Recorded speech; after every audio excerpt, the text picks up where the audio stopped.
And we're live. Thank you all for joining. We are here for the sixth Zach versus Zach debate, I believe. They've been going at it for years now, and I guess we'll keep doing it until one of them convinces the other that they're right. And I can't tell you, I enjoy all the Zach debates.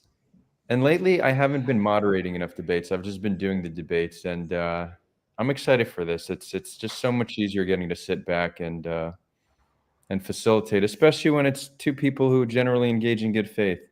So I'm looking forward to this. For those tuning in, thank you for tuning in. It's great to have you here. We're going to start with Zach K. The floor is yours.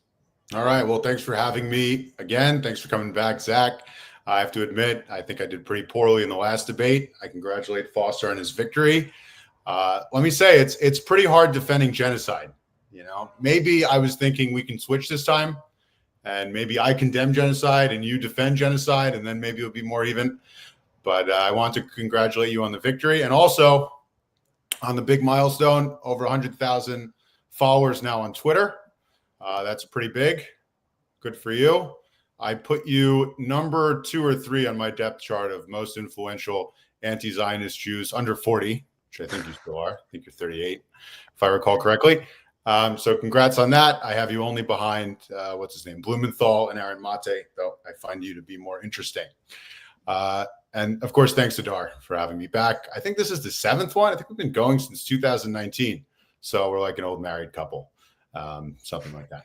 Anyway, let me get into it. I might have lost last time, but I got into the kitchen, started cooking up some more outrageous ideas. We did well in the last debate. I see a lot of people made negative comments about me in the comment section. That is so terrible. Please don't engage with this content like that. That is absolutely awful. But I've come back now with more hot takes, outrageous ideas, because the war in Gaza is just that. It's just a war. You might think it's an unjust war. You might think it's a just war, but it's just a war. It's not a genocide. In fact, what it is so obvious and so simple, it's hard to imagine that someone as knuckleheaded as me has to point that out. The war in Gaza is it's a Nakba. It's a Nakba. It's the destruction of Palestinian buildings, Palestinian villages. It is a dislocation that has come on the heels of an attempted genocide. October 7th, is, in my book, was an attempted genocide because it was carried out with the intent to destroy all of Palestine's Jews, all 7 million of them, or enough of them. If Palestinians had the ability to do so, they would have. So the Nakba, just like the original Nakba, so the original Nakba comes after an attempted genocide. The war in 1948 was an attempt by the Palestinians to erase the Jewish settler colony and to erase all the Jews who lived there. It ended in dislocation and a profound sense of victimhood. One thing that's very interesting, one parallel that you could point out between the two, is that they both come after the Palestinians had been offered a state in the case of 1948, or given a state in the case of Gaza. Palestinians were given a state after Israel withdrew in 2005. They said, this is not enough for us. We want all of Palestine. And as I like to say, you could have some of Palestine or you can have none of Palestine. If you say, I want all of Palestine, you get none of Palestine. So there's really 3 definitions of a genocide. Definition number 1, is it like the Holocaust? The answer is no. In the Holocaust, the Nazis killed 90%, 90, of all Jews under their control. How many Palestinians what percentage of Palestinians have Israelis killed under their control? 1%. That's 70,000 out of about 7 million. Not enough for a genocide. Numbers matter. There are no major killing sites. There might be concentration camps, but there are no death camps. There's no Auschwitz. There's no Birkenau. There are obviously places where there's fighting, but there are no death camps. Palestinian citizens in Israel, they have unrestricted rights. In Nazi Germany, Jews saw their rights stripped away. They were sent to death camps. It's pretty much impossible to have a situation like this. We've never seen it before, where a group of people have citizenship during a genocide. Doesn't happen. Israel administered a polio vaccine. The war that the Palestinians started on October 7th was part of a strategy, part of a rope-a-dope strategy. Rope-a-dope, famous fight between Muhammad Ali and George Foreman sometime in the 1970s. Muhammad Ali, he stood there on the ropes as Foreman punched and punched. Muhammad Ali took a lot of punishment, but eventually Foreman wore out. Muhammad Ali knocked him out, I think in the 8th round. You could fact check on me. This is part of a Palestinian strategy, and it's winning. Without Israel's victories in the north, in Lebanon, and in Iran, the Palestinians won this war. They've accomplished a lot by it. There's no such thing as a genocide. There's no such thing as a strategic genocide. So that's the first definition. Why is it not like the Holocaust? The second definition, an attempt to kill in whole or in part.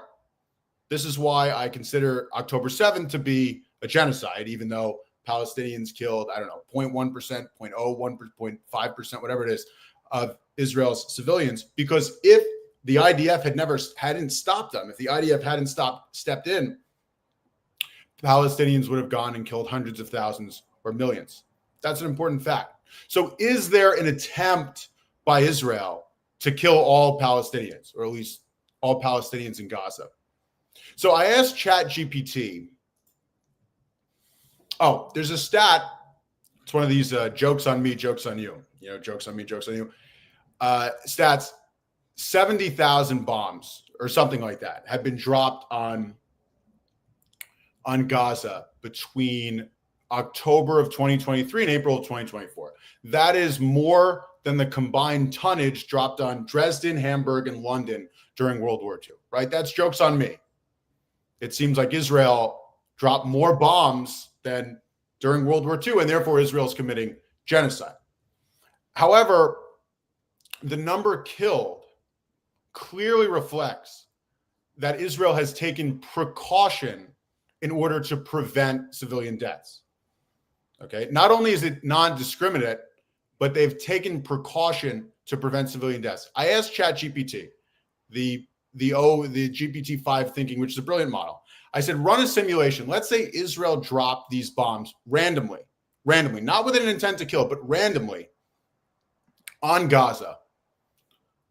How many people would have been killed by random simulation? And ChatGPT crunched the numbers and it came back 500,000 to 2 million people would have been killed.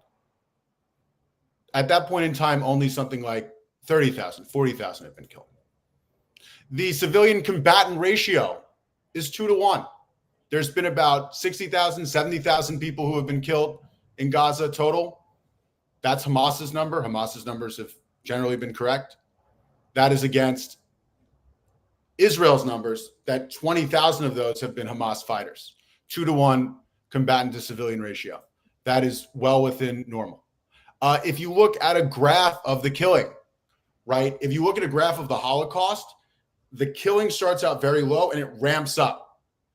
If you look at the killing in a normal war, during the Blitz, during the initial stages of the war, the number of dead is high, and then it drops down. I guess we go this way. And then it drops down during the insurgency. We see the same shape during this war. This is a regular war. It is a just war. It is a war that's not really that different than other wars. The one outlier for this war is building damage. That is what has separated this war from the other wars.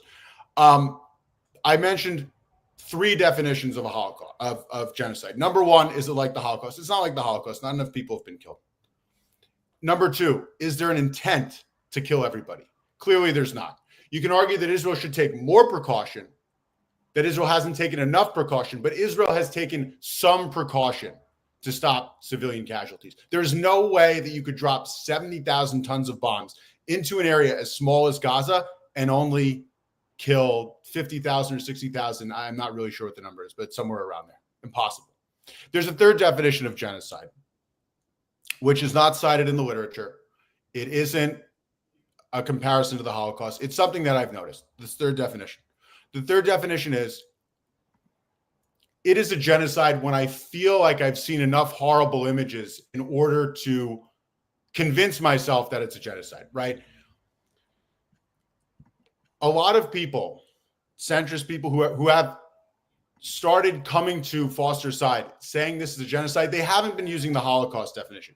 They haven't been using the scholarly definition. They've been using this definition. They see an image of a child amputee or of a starving child or of something else that's horrible, and they say this has to be a genocide. But images of death and destruction are part of war. They're part of war. They are not necessarily part of genocide. This is not a genocide. It's a war. You may say it's not a just war, but it is a war taking place between Israelis and Palestinians. All right. Is that all, Zach? Yeah. Okay. That's all for now. I mean, there was scarcely a single thing you said that was truthful. Genocide is a legal term. It's a legal term that has a very specific definition that no one debates or disagrees with. Okay, we could read it off right now, but there aren't 3 definitions of genocide. There aren't 18 different definitions of genocide. There's one legal definition of genocide that over the past 76, 77 years, all scholars of genocide, all legal experts of genocide have come to a consensus around. So there's no debate. I don't know what your 3, 4 definitions of genocide. I mean, I don't know where you're even getting that from, but that's just a fiction. There's one. It's the legal definition of genocide, which was developed in the 1948 Geneva Genocide Convention, which we could just briefly read off the definition. Defines genocide as any of 5 acts committed with intent to destroy in whole or part a national, ethnic, racial, or religious group. Those five acts include killing members of the group, causing them serious bodily harm, imposing living conditions intended to destroy the group, preventing births, forcibly transferring children to the group.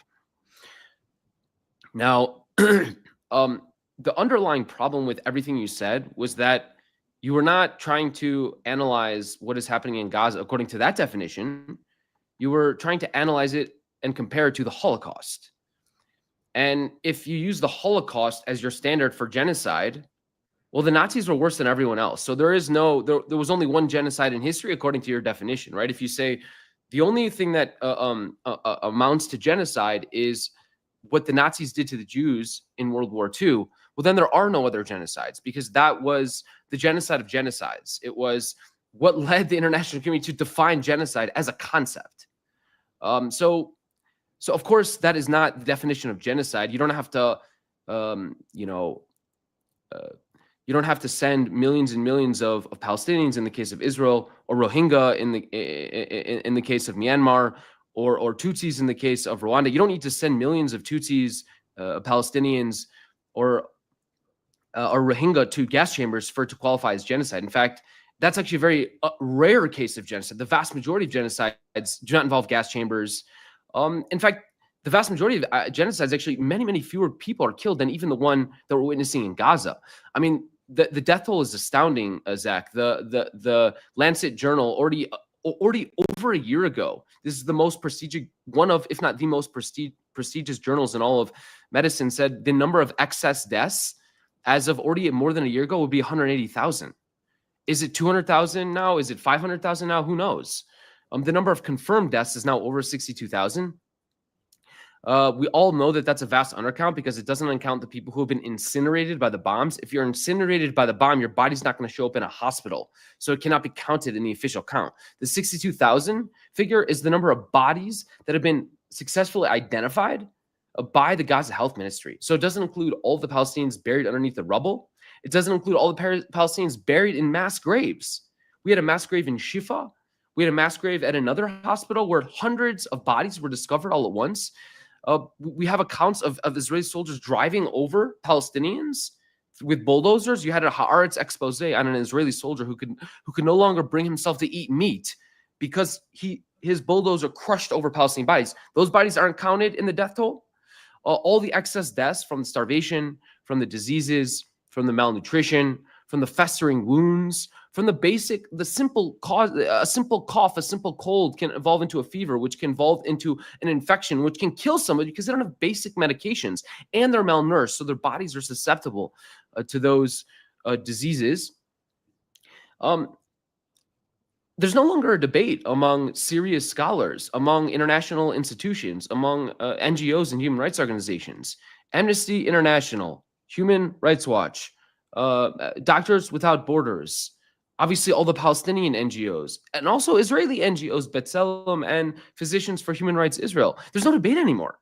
Then you have Israeli scholars. You have Raj Siegel, who called it a genocide in October 2023, already a year ago, because it was a classic, it was a textbook case of genocide, because you have the intent. We don't need to read off the literally hundreds upon hundreds upon hundreds of statements made by Israeli senior political and military officials calling for the complete destruction of Gaza, wiping everything off the map, flattening the entire, those are all genocidal statements that continue to this day. Smotrich said just the other day, we're going to flatten Gaza. I mean, the plan has been since October 23 to expel all of Gaza's residents from Gaza and turn the place into a riviera along the Mediterranean coast, to transform Gaza from a Palestinian warehouse where Palestinians who were unwanted and undesirable in Israel because they were of the wrong ethnicity. They had P-positive DNA rather than J-positive DNA.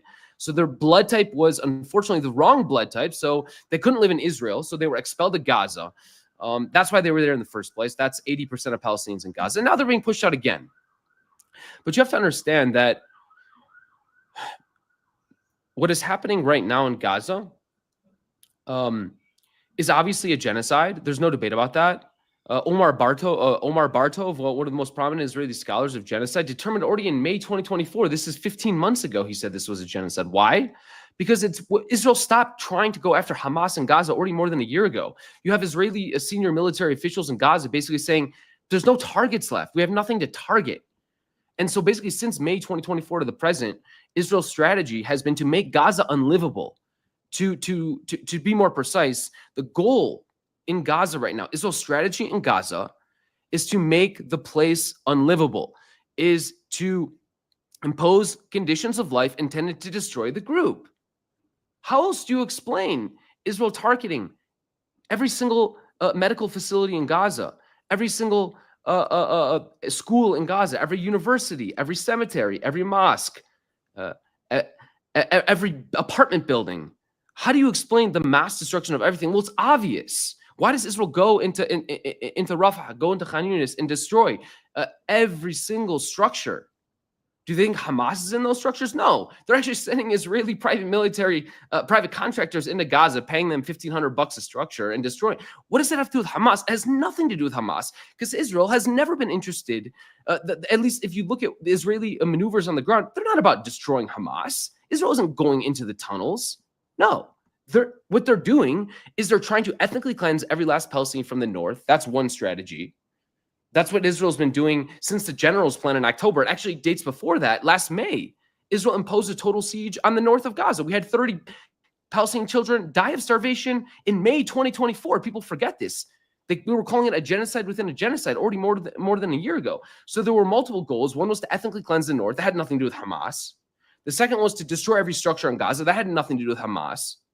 The goal all along has been to clear out Palestinians, ethnically cleanse them, try and push them from the north to the south. They tried doing that in October 2023. They failed. They tried doing that in May 2024. They failed. They tried again with the general's plan in October 2024. They failed again.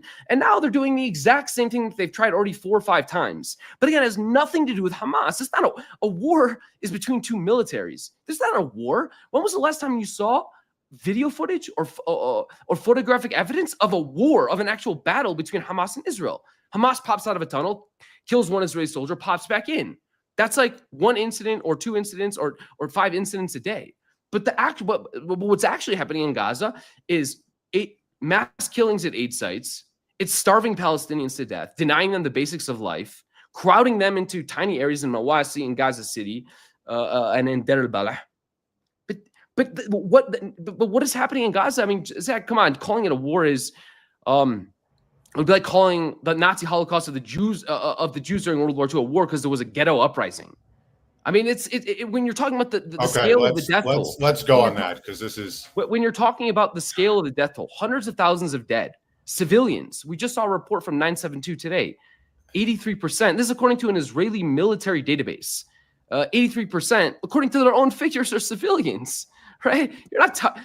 Your own military logic says we're willing to kill 20 Israeli Palestinian civilians for every one commander we kill, for every one low-level Hamas target we kill, and then we're willing to kill 300 Palestinians for every higher-level Palestinian militant that we kill.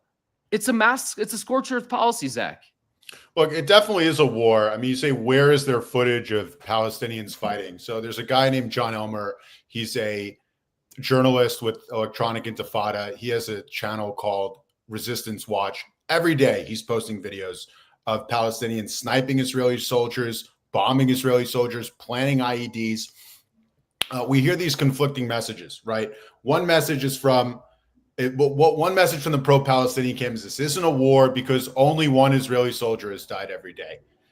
That's one message we hear. But we also hear that the Israeli army is exhausted, that they're hiding the number of dead, they're hiding the number of injured. There's huge amounts of mental illness that's developed and PTSD that's developed among Israeli soldiers. You talk about the Warsaw Ghetto uprising. And I want to point out why a war is different than a genocide. And this is one of my major points, and this is going to outrage the audience. So buckle your seatbelts. Not sure if you watched my debate with Adar, but we were talking a lot about World War II. It's an analogy you've probably heard. And there's some questions about World War II that are really important for our understanding, not only of World War II, but of now, of the Israel-Palestinian conflict. Among them, how come the nuclear bombing of Japan, where America killed something like 90,000 people, mostly civilians, over the course of 3 days, how come that wasn't genocide? Now, when that was first done, it was fairly uncontroversial. As the years went by, it became more controversial. I mean, you have that great scene in Oppenheimer where Oppenheimer talks, I think, to President Hoover, and he questions using nuclear weapons. And then he's basically called a pussy and thrown out of the office. Michael Walzer wrote about the nuking of Japan. He said it was an act of terrorism, but nobody has called it an act of genocide, which is very interesting. And so you have to ask, well, why is that? Why is it that the nuclear bombing was maybe terror or an act of war, but not genocide? And the difference between genocides are things that other people do. We don't do genocides in the West, right? I mean, that's one thing. That's one thing. But the difference between war and genocide, the reason why it isn't genocide is that at any moment the Japanese could have picked up the phone, which they did, I think, on August 10th, and call the American generals or the American diplomats and say, we resign, we surrender, this is over. Zach, I agree with you. Wait 1 second, Zach, I'll let you go on, please. Sure. The difference between war and genocide is that war is consensual, while genocide is not consensual. The Nazis never offered the defenders of the Warsaw Ghetto the choice of releasing German hostages, laying down their weapons in exchange for an end of the war. That option has been on the table for Palestinians since October 8th. The reason why this is a war, not a genocide, is because Palestinians choose to continue fighting. They choose to continue fighting because they're winning. Because they're winning. They're winning the war in the West. This is part of their long-term plan. They are trading lives for land. It's a very common thing to do. The lives of those 70,000 Palestinians who have died, and I see you're uncomfortable with that death toll, which is why you keep having to expand it and increase it. The Lancet, like no serious scholar of genocide or war accepts the 62,000 figure. Everyone agrees it's dramatically higher. Well, everyone except me. I don't agree that it's dramatically higher. That article relied on speculation. But anyway, the point is, wait, Zach, real quick, Zach, the phone. Zach, real quick, I'll give you ample time to respond, but because I see there's a big discrepancy in the death toll, and this has been one of my primary areas of research. 62,000 confirmed deaths is an undercount because many people are not yet accounted for, and it does not include indirect deaths. But a few 100,000 is likely also not within range. The way they're able to confirm deaths is not only bodies in hospital, it's also through family reporting on lost loved ones being killed. So they do have a way to account for the fact that many people aren't being brought to hospitals. Based on the analyses and research I've done, I put the civilian death toll currently at around 100,000. So certainly and this is also corroborated by 2 other studies, one by the Lancet, not the one that Zach cited, but a different one that uses a different methodology, and then another study put out by Mike Spagat. They both use completely different methodology for myself and reach very similar numbers. So I think on both sides, one side, there's a deflation of the death toll. On the other, there's an inflation. Now, when we look at the 100,000, that is the highest rate of civilian death since the Rwanda genocide. If we're going with the 100K figure. Now, that's again, y'all don't need to take my word for it, but this is based on a good faith analysis of the data. It's certainly over 63,000, but it's likely not in the hundreds of thousands. Okay, so then Yeah, you're fair enough. proposing, I would accept that a analysis. different definition. This is a new definition now of genocide. See, I just want to track all of the definitions. Adar's definition is if enough people have been killed since insert date or last war here. Zach, there's Anyway, one definition of genocide. It is a no war one and debates. not a genocide because the Palestinians can quit. The Jews in Eastern Europe. Now, Foster, you say it's not like the Holocaust.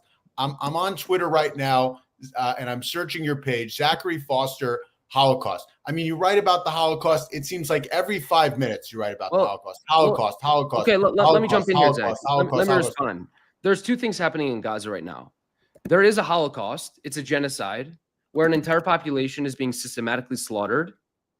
Then there's also a war. Now, what I would say is if you actually zoom out and look at if you try and understand like how much of what's happening is a war versus how much of what's happening is a genocide, I would say, yes, there are skirmishes between Hamas and Israel, and they're daily. And Hamas snipes a soldier, they attack a tank with a rocket-propelled grenade, they ambush an Israeli position. That's all happening. But that's all a sideshow. What the main thing that's happening in Gaza, because if that were the only thing that would happen, it was happening in Gaza, why would you need to block trucks of food? Why would you need to bomb all the hospitals? Why would you need to destroy every physical the reason why you block trucks of food? So hold on. Okay, so what I'm saying is there is a war. That war is sort of a sideshow. But the main thing that's happening in Gaza is Israel is trying to uproot and force out 100% of Gaza's Palestinians. And that's the main story, because that affects all 2 million Palestinians in Gaza. That is Israel's primary strategy. That is Israel's primary goal. And that is what Israel's actually doing on the ground. They're not even going after Israel's Hamas primary targets. goal is to They're going force after civilian targets and hospitals and roads and schools and cemeteries. That is what Israel's actually doing on the ground. Their goal is to force Palestinians in Gaza. Their goal is to force Palestinians out of Gaza. Well, if you look that's at the primary goal, because that genocides in sounds like history, Nakba. That sounds like ethnic cleansing, and that sounds like Nakba. Well, that doesn't okay, sound like hold on. genocide. I mean, that is one of their goals, but you have to You said understand the primary goal. But Zach, the way they achieve that goal is by making Gaza unlivable, which is literally the definition of a genocide. The way you actually get Palestinians to leave, which they don't want to leave. Most Palestinians in Gaza have, obviously they want to leave now because there's a genocide and they're starving to death. But most Gazans and most Palestinians in Gaza, it's a concept called sumud. We're going to stand our land. We're not leaving. We're not going to face decades and decades of displacement and destitution in some foreign country far away from our homeland. No, that most Palestinians want to stay. In fact, they want to go back to their original. Most homes Palestinians want to leave. See, that's they want to go to their Palestinians- original homes in Israel. That's right. They don't accept. But in lieu That's of the that, reason why there's a war, because Exactly. they don't accept Gaza as their land. They don't accept Gaza as their land. well, it's They not their say- land. Their land is what is today Israel. and that's why they're fighting the war, right? Well, when we say they, what do you mean they? the Gazans in Palestine. They're fighting the war For because 2 they million don't accept Gaza as their home. Right? Well, Gaza's Gaza's not their home. They were Their home expelled is from in their Israel. home. Zach, we don't have to debate 48. You know they were expelled from their homes in 48 by force. Many of them tried to return. Israel placed landmines around Gaza to prevent them from returning. Israel also adopted a policy of shoot to kill any Palestinian trying to return to their home after 48 and slaughtered between 2,700 and 5,000 Palestinians after the war ended between 1949 and 1956. Well, because those Palestinian refugees were refugees trying to return to their homes and trying to reclaim property and see lost family, but they had the wrong ethnicity. They had the wrong DNA, so they weren't allowed back. Instead, they were shot at and killed. And that's the underlying source of the problem here, which is that the Palestinian people of Gaza have the wrong DNA. And so long as Israel is a state that considers some people to have the right kind of DNA and other people to have the wrong kind of DNA, we're going to be in a state of violence forever, because that's the underlying that criticism is here. applicable to the Palestinians too. I mean, the Palestinians want to create an Arab homeland, and land rights in the future state of Palestine will be defined by who is a genetic ancestor of the refugees of 48. So, you know, you're like telling me that McDonald's is terrible for you because it has trans fat. So you agree? You agree? Processed, and so I should eat at Burger King because and it's like, what are you talking about? Didn't you just say McDonald's is terrible because it has trans fat and it's ultra processed? You just said that you're uncomfortable with eugenic definitions of citizenship, but you support a people whose entire cause of being is this genetic definition of citizenship. Zach, land rights in Palestine will be determined by one thing and one thing alone, and that is descendant. That is based on the ancestry of whoever was a refugee in 1948. That's exactly the same thing as in Israel, right? You say that you're uncomfortable with Israel because Israel bases things on DNA. Well, Palestinians also base things on DNA. Well, I've always long opposed any state that bases its raison d'être on the ethno-racial character of its population. Any Western state you oppose. Any Western state. Anywhere, everywhere. Palestinian state, then you're all for it. When have I ever called for an ethno-racial Palestinian state? When have I ever called for that? 2 seconds ago. 2 seconds ago. You said that Palestinians should return to their land. They have the titles to the deeds of the properties, Zach. That's what I mean by their land. They actually own the property, and the property was stolen from them. We're talking about between 4 and 17 million dunams of property was stolen from them. Okay, so yes, when you own property, it's your land. I do believe that if you have a deed to a property, that you're entitled to that property, it's yours. I want to address another issue though, Zach, which is kind of circling back to something you were saying earlier, which is, of course, if you use the Holocaust as a standard to judge all other genocides, well, then there was only one genocide in history, because in no other case did we see millions and millions of people march into gas chambers and systematically slaughtered in quite that fashion. By the way, there have been other incidents in history where many more people than 6 million were killed, right? I mean, we had 1.5 million Roma killed. We had 500,000, 1 million disabled and gays killed, right? So like the order of magnitude we've seen before. I mean, you have the great famines in China. Mao Zedong killed tens of millions, right? Stalin's purges, they way more than 6 million. So it's not so much like the number of people killed. Right. I agree, which is why I consider October 7th a genocide. That's definition number 2. Let me finish my point. The point I wanted to make, though, was that actually the number and similarity of the parallels between what is happening in Gaza and what happened to the Jews in the Nazi Holocaust is actually quite striking. It's quite striking. And let me just list off a few of the parallels that when I see these images, I just think the Holocaust. Now, obviously, that's because I was raised with that Holocaust education. So that's the first thing that's going to come to mind. But nevertheless, what to me is like the most reminiscent of the Holocaust, it's like, these impoverished Jews who have been stripped of everything. They're in the ghettos. They're completely powerless. They have nothing. They don't have arms. They don't have shelter. They don't have money. They've just been stripped of all their dignity, and they're living in ghettos, and they're living in these concentration camps, and they're living in ghettos, and they're completely and utterly powerless. And that's the image we see of Gaza every single day. It's swarms of Palestinians desperate to get some food and being slaughtered.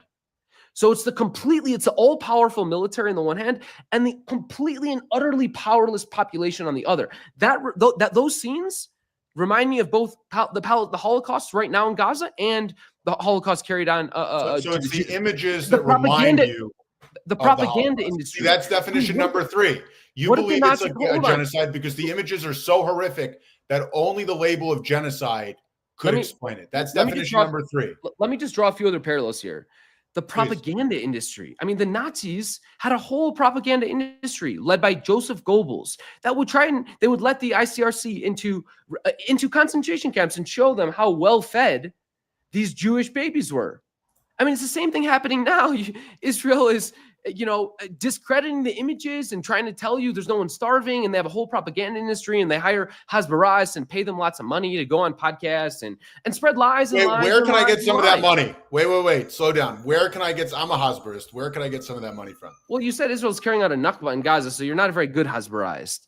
Oh, the ethno-national character of the state itself, right? What characterizes the Nazi regime above all else? This belief in racial ethnic purity, this belief in German supremacy, that we are that this state has to be exclusively for Germans and Lebensraum. We need more space But for that's Germans. the Palestinian state. It's No, a state exclusively for Palestinians. You really think that a future state of Palestine will be democratic and will include Zach, I could have just replaced, instead of Nazi, I could have said Israeli, but it's the same philosophy, right? It's the same thing with the Palestinians. Again, we're back to McDonald's versus Burger King. We need to create a state explicitly for a particular racial ethnic group. The entire purpose of the state is remarkably similar. Let's keep going. The dehumanizing rhetoric the state uses towards the Untermenschen. I mean, not just during the genocide, but for decades and decades and decades before. You've had Israeli leaders making genocidal statements for literally decades, Zach. So what is genocidal about it? That they call Palestinians rapists? No, and sadists? Because you use the same language about Israelis. I mean, I go on your feed about twice a week. Zach, and you use a lot of the same dehumanizing language. I said I'm calling for wiping out. This project. I'm calling for a flattening of Tel Aviv.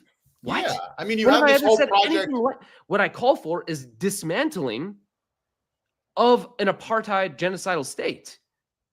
I also call for the reprogramming and the de-radicalizing of Israeli society. When you have a society where 95% of people support genocide for months and months and months and months, yes, that society does need to be de-radicalized. But it isn't genocide. Educational institutions need to be de-radicalized. The media needs to be de-radicalized. The military needs to be decommissioned. You need a complete. I mean, I don't know how any state in the region. I wanted to ask you, Foster, what should happen? So you have some tweets which I think are certifiable. You said the BBC should be dismantled.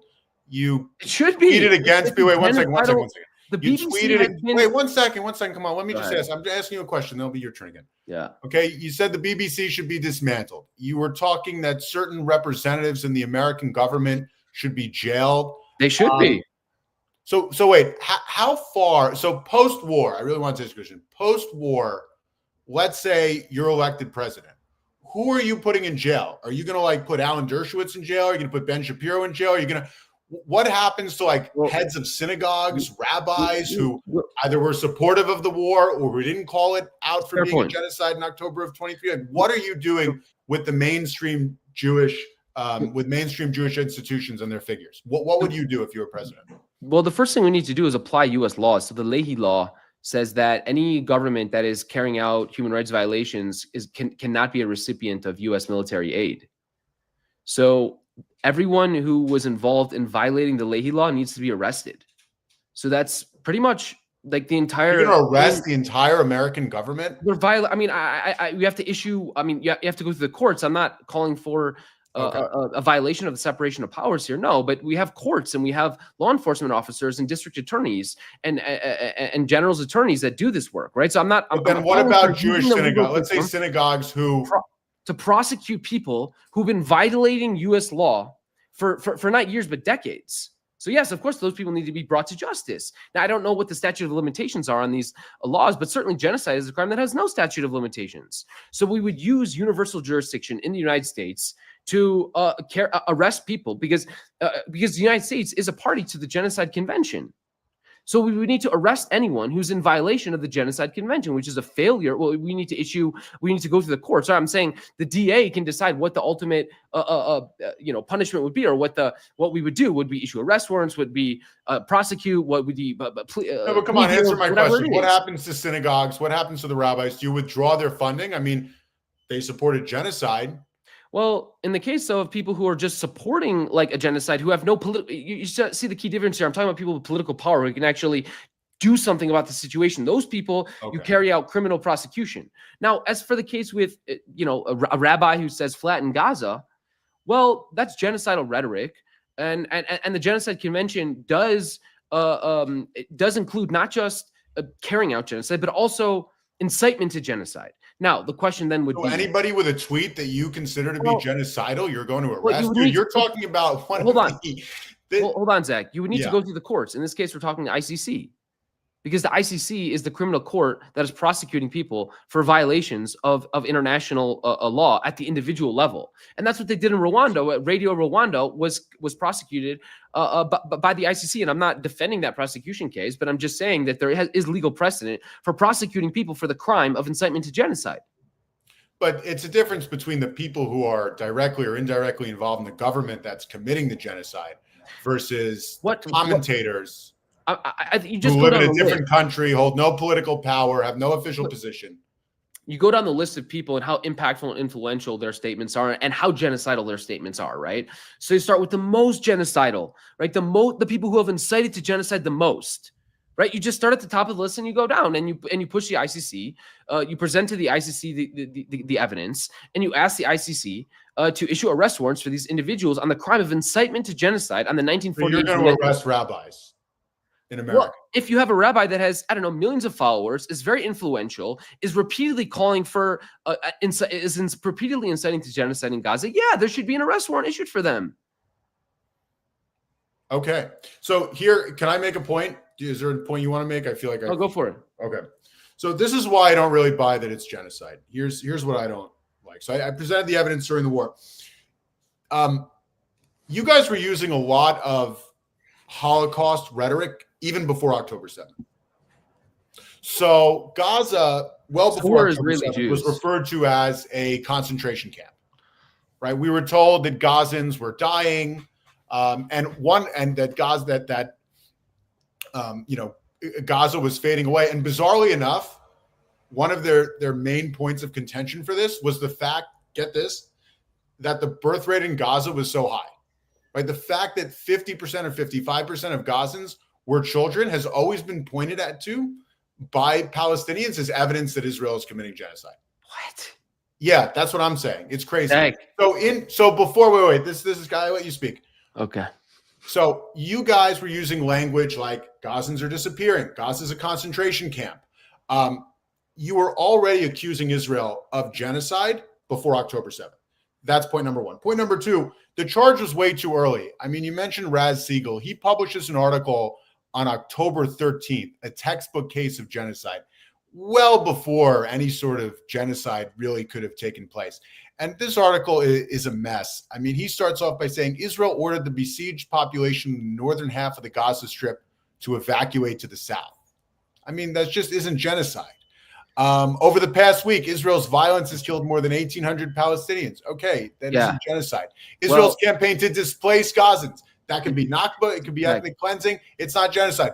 And then funniest of all, as evidence for his impartiality, he says,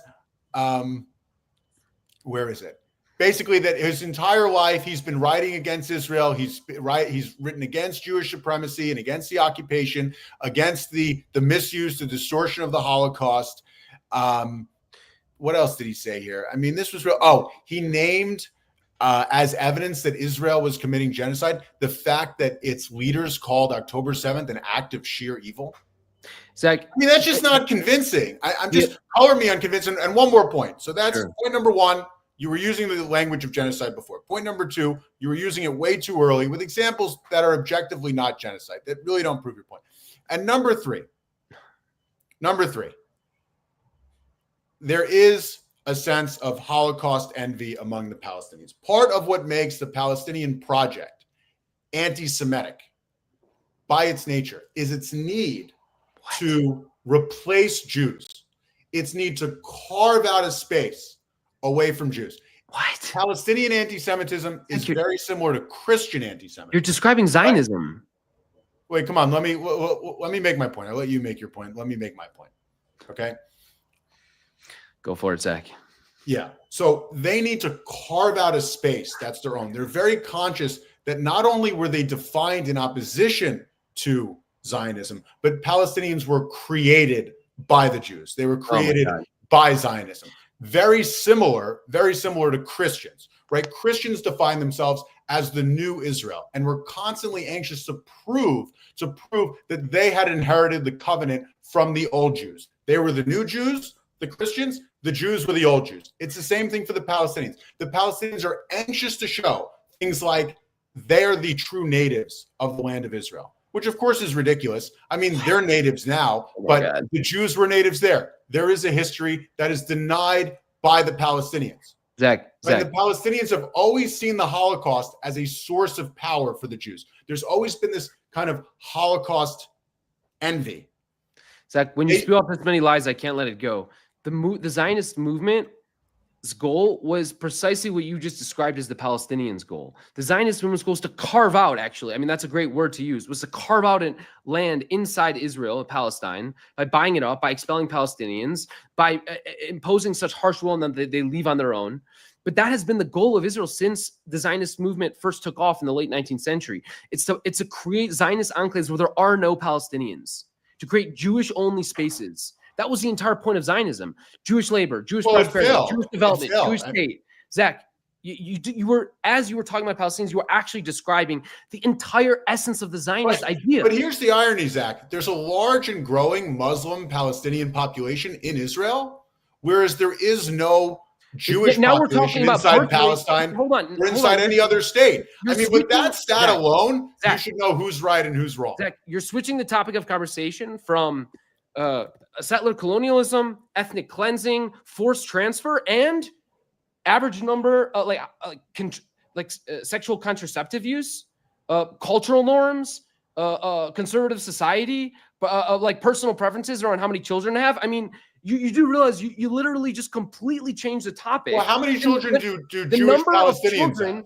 The number of children that people have is an interesting question. It is completely unrelated to forcible transfer, occupation, ethnic cleansing, and genocide. I mean, really, I don't even know. It's completely related. If you have the highest birth rate in the world, you're not being genocided. Zach. Definitionally. If you have no children. What you just tried to do is you tried to change the topic of conversation from Israel's policies towards Palestinians to internal Palestinian customs and cultural norms. Wait, but you say, wait a second. You say that Israel has complete control over Gaza. And I point out that in Gaza, there are some of the highest birth rates in the world. How are those two things disconnected? This argument is so stupid. Like, I understand you. Israel sponsors IVF. Israel sponsors IVF for Palestinian Israelis. I mean, Israel would sponsor IVF for Jewish Israelis or Jewish Palestinians. Israel bombed the only IVF clinic in Gaza. They bombed 2,000 embryos sitting in a health clinic in Gaza. They obliterated 2,000 unborn embryos. What are you talking about, Zach? I mean, do you understand that this is a very popular argument that Zionists like to make? Oh, look, the Palestinian population growth. It means there's no ethnic cleansing. It means there's no genocide. Zach, when you make that argument, what you're telling the world is you have a third grader's understanding of international humanitarian law. So let me just give you a simple example. Say, for example, in Bosnia during the wars in the 90s, in Srebrenica, you had a Serbian militia that took 8,000 Bosniak men. They lined them up in a warehouse and they slaughtered them. Okay, that was considered genocide, by the way, by the International Court of Justice. Why was it considered genocide? Because the death toll was so high? No, it was dramatically lower than what we saw than what we're seeing even in Gaza. Right. Now, the reason it was genocide was because there was genocidal intent. And even though it was a relatively small number of people, there was genocidal intent. And what we're seeing in Gaza is very clearly genocidal intent. You can't go literally a day or two without another Israeli political or military leader spewing out genocidal rhetoric. Flatten Gaza. There's no innocent. We have 22 months. We have 22 months of data, and the numbers just aren't there. And the fact that you have to inflate numbers beyond Hamas. I mean, you say that there are bodies that are incinerated. There are bodies under buildings. That also applied to previous wars. Can you imagine? That also applied to 2014. And yet it wasn't like the death count was revised up dramatically after the 2014 war or after the 2008 war. Hamas's numbers are accurate. The Palestinians are not like neighbors in my shitty Long Island community. These are tight-knit communities. These are people who actually like each other and who actually know each other. So when they come to the hospital and they say, hey, the al-Masri family just got blown up, there were 19 of them, that number is recorded by Hamas. Their figures are accurate, and they've been accurate for every single war to date, and they're going to be accurate for this war too. I want to get back to the point I was making. I got distracted. I distracted myself. Apologies. But the point I was trying to make was Israel's pro-genocide apologists like to point out that it couldn't be ethnic cleansing. It couldn't be genocide because look at the population growth. By the way, the first point I would make there is that you have charts now of average life expectancy in Gaza. I mean, if you want to look at what genocide looks like on a graph, have a look at those graphs. It's like average life expectancy was, I don't recall what it was prior to October 7th, maybe somewhere in the 70s. And then literally the graph is like you fall off a cliff, and the average life expectancy in Gaza today is like 40. Now, It dropped by 35 years in 2020. In 2024, they showed that it's a 35-year drop. The other thing about because it's a war. The other thing about ethnic cleansing, Zach, because that is why October 7th was a genocide. And I'm going to ask the same question I asked to Adar. I'd like a straight answer to this question. Wait, Korner. Go ahead. Sorry for me chiming in, but let's let Foster finish. Okay. Korner, we'll give it to you. Yeah. One other quick point here, which is that. Wait, Foster, just real quick. How much time do you have? Not much. 15 minutes. Okay, so we're gonna try to do a Q&A. So chat, start asking questions. We probably won't get to all of them. We'll obviously prioritize super chats for whoever wants to support the show. Foster, floor is yours. Well, I just wanted to reply to this argument about forcible transfer. If you go and look at the definitions of a forcible transfer in basically according to the Geneva Conventions of 48, it has absolutely nothing to do with population growth over a population over time. I can be expelled from my home, forced out, and then the people next to me can have 10 kids, a family, and they're unrelated phenomenon. Like population growth and forcible transfer are like two ships sailing in the night. It's like saying Donald Trump couldn't possibly, support a ceasefire in Ukraine because he's arresting Venezuelan DoorDashers in Washington, D.C. It's like, well, what does one have to do with the other? They're completely and totally unrelated historical phenomenon. And this attempt to group them together signals that you have no understanding of international humanitarian law. Yeah, no, I don't have understanding of international humanitarian law because you keep saying there's an attempt to expel them, and then you go back and say there's an attempt to kill them, and look at this horrible image. But it's those are just images of war. They're not images of genocide. We have rhetoric on one side, but we have 22 months of data on the other. I mean, take the thing with food. And I don't support Israel's policy of denying food. I always thought that was a stupid policy. But the moment when it was clear from the data that Palestinians were really experiencing a famine, it wasn't just rhetoric, but there was like a real famine going on, of like people dying, Israel responded. Now, you could say it's not enough. They should have let more food in. I agree with that. But they responded by what? Like you have a picture. I think you responded to Obama. Responded? What? And you said something like, "You're defending intentional starvation of children, Zach. Honestly, it's quite shocking. I mean, you're a spokesperson for genocide right now." No, I'm not defending it, Zach. You said, it's not enough. I'm saying it's not a genocide. It's not a genocide because you have this post against Obama. You said starving 2 million people to death is a genocide. You're right, but 2 million people haven't been starved to death. 200 people have been starved to death. Is that an atrocity? Yes. And the other 1.98 million are they haven't starved to death. I mean, you're just spreading. I agree. If Israel starved 2 million people to death, it starved 200,000 people to death. That's genocide. But starving 200 people to death isn't a genocide. It is Nakba. That's what it is. Zach, it starts with an attempt by Palestinians the reason 200 people Jewish life to death is because Israel has made conditions of life impossible in Gaza, which is the textbook definition of a genocide, Zach. But you were saying that before. You were saying that before the war on October 7th. You were using the same language. I was not calling what was happening in Gaza genocide. That is what you were saying. You were priming us because you're jealous. You're wrong. Find a see the Holocaust as a source of power. Hold on, you're replacing the Jews. Now, Zach, you're lying. Find me a statement where I called what Israel's actions in Gaza genocide before October 7th.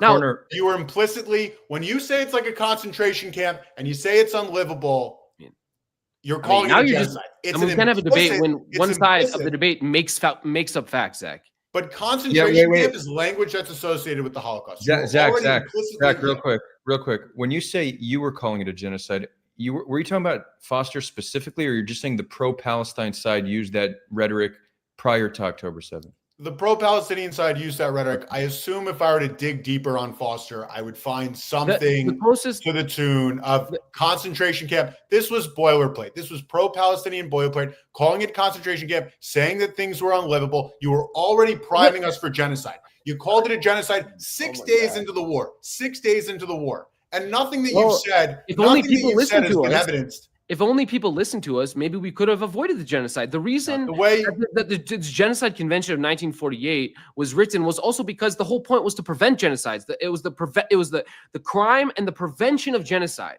I mean, that was part of the textbook definition that we're talking about. The 1948 Genocide Convention includes stipulations around requirements that states have to undertake to prevent genocides from happening. And that's why you call it a potential genocide. That's why it's wrong. There's a risk of genocide. And that was obvious from day one. And it's people like you who said, what are you talking about? That wasn't that genocide. As people, if people listened to us, maybe we could have actually prevented the 100,000 deaths that we've seen. Yes. Here's how you prevent those deaths. If the international community had made itself responsible for life and limb in Gaza by putting pressure on Egypt to... the problem is Egypt. Yes, the problem is Egypt and the international community. Egypt, because tweeting against Israel, that hasn't helped save lives.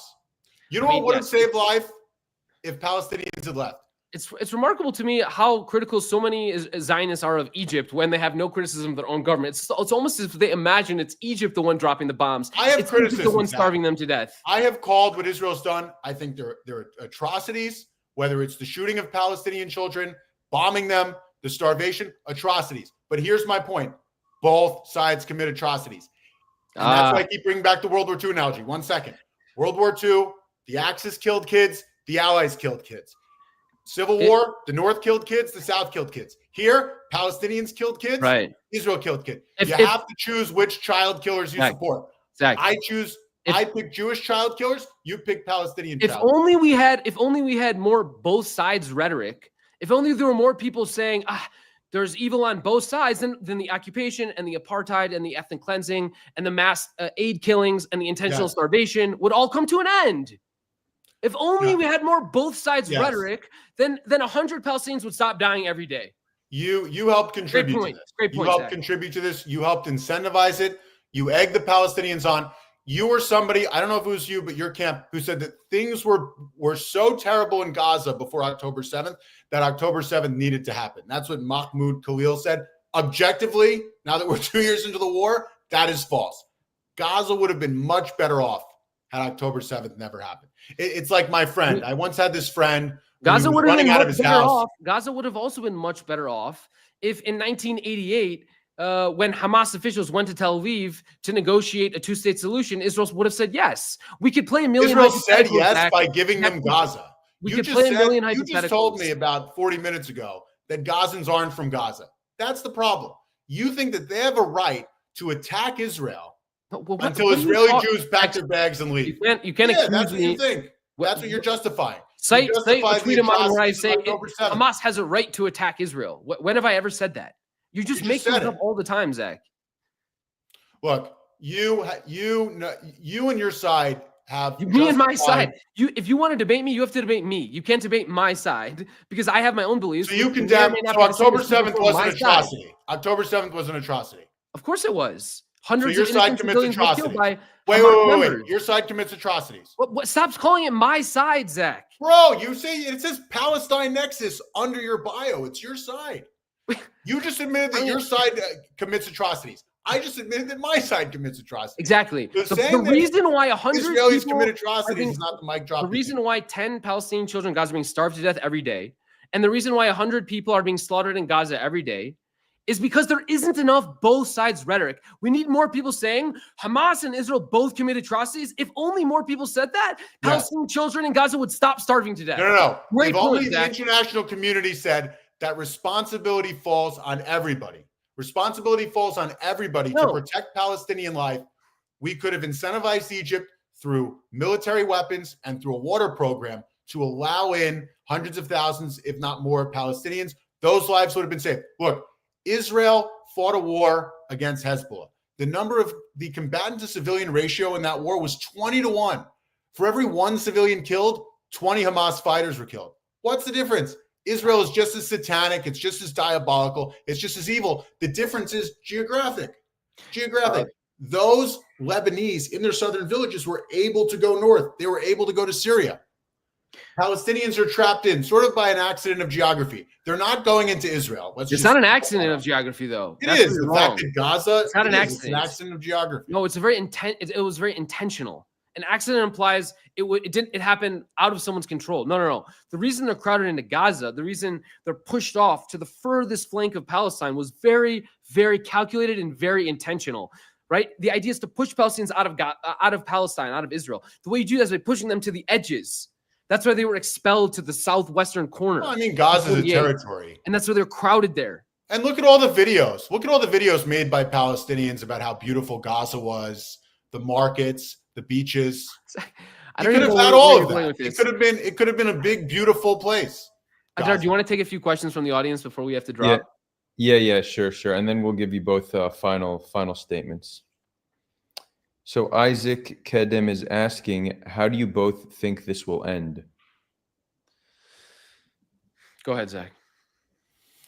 Well, we're going to have at least another few months of war. I mean, Bibi wants to continue this into 2026. And for some reason, Hamas hasn't quit. So we're going to have more war in the north, in Gaza City. I think a good number of the Palestinians are pushed to the south. Israel's goal is to confine the Palestinians to a small territory.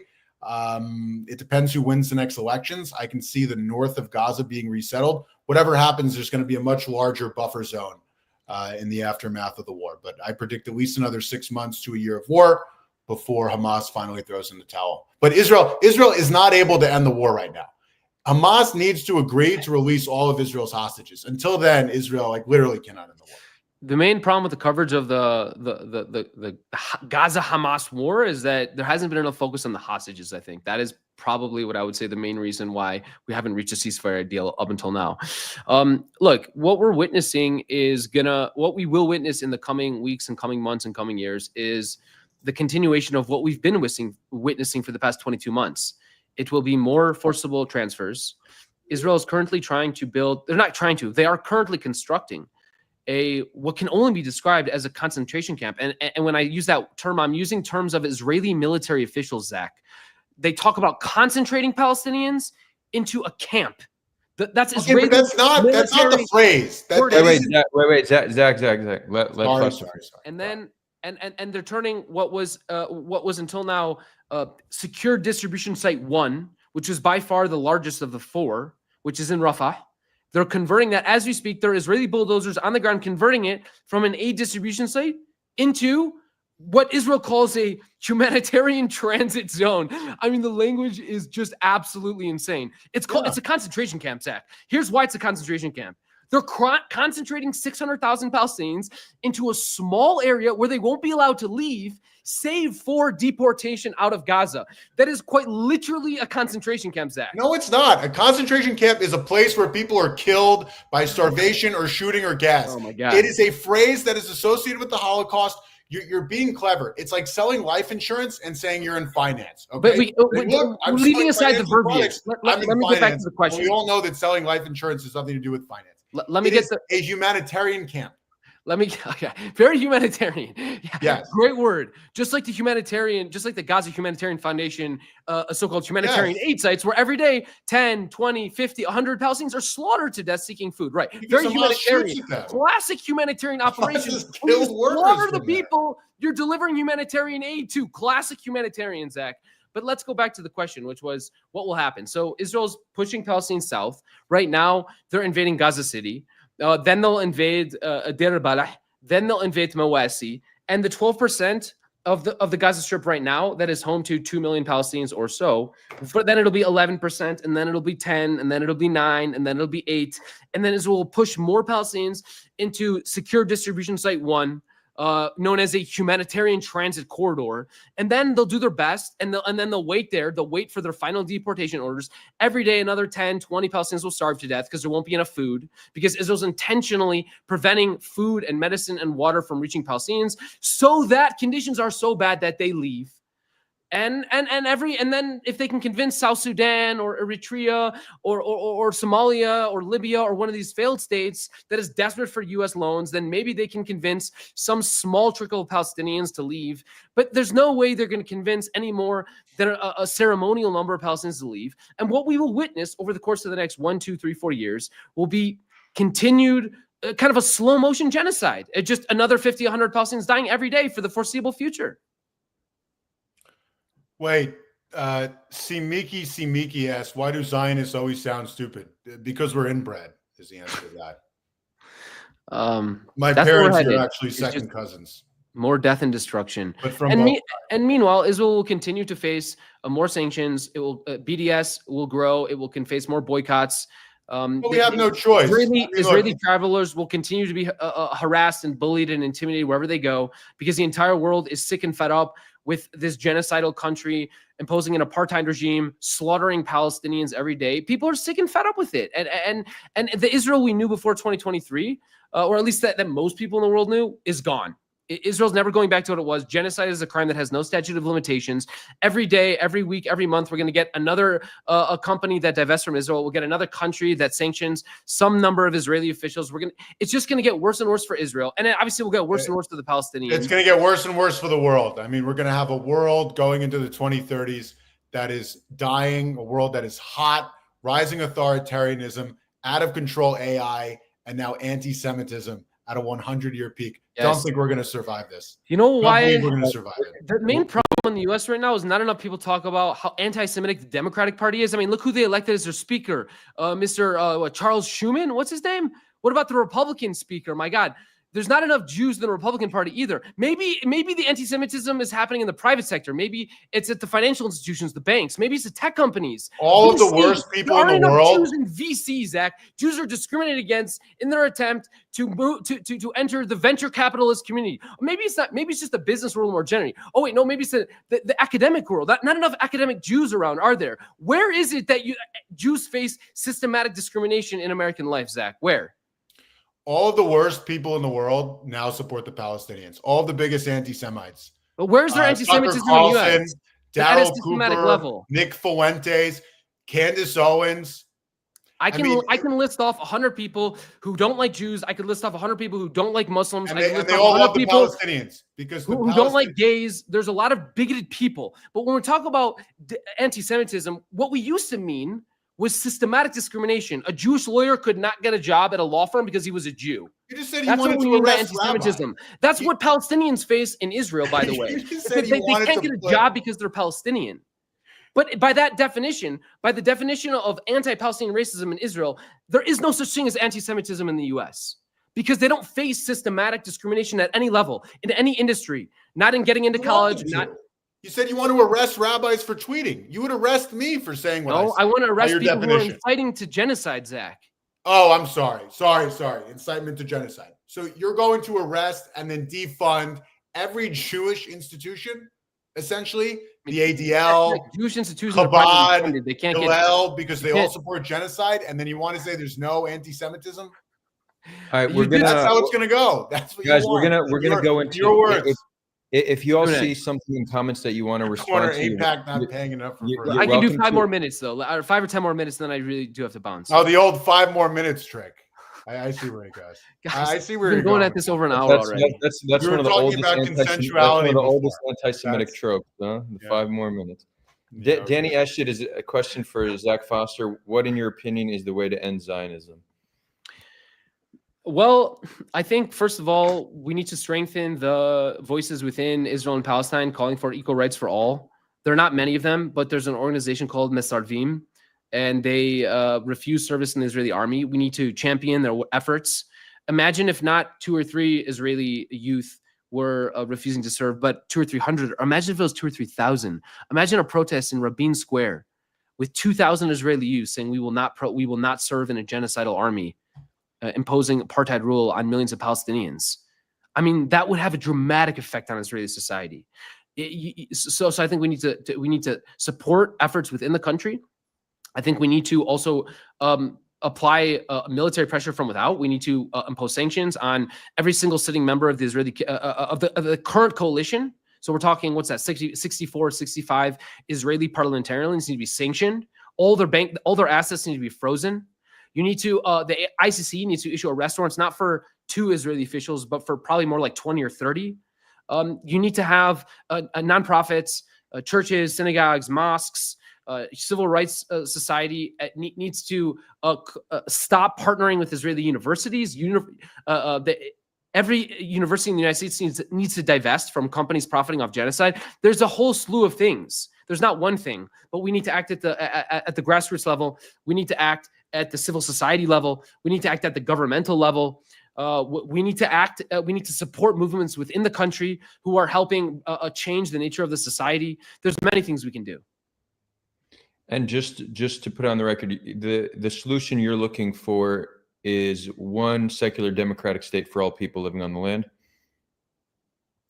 It's my view that every state in the world should adopt a basic set of principles. And I don't care how many states there are between the river and the sea, whether there's 1, 2, 3, or 5. But regardless of how many states there are, I would hope all of those states treat all of its citizens equally, gives them the same voting rights, the same freedom of movement, does not distinguish their citizens based on religion or race or ethnicity, right? That does its best to help people, bring people out of poverty, to help bring people out of destitution. I mean, these are basic principles that I think every person in the world wants from their government.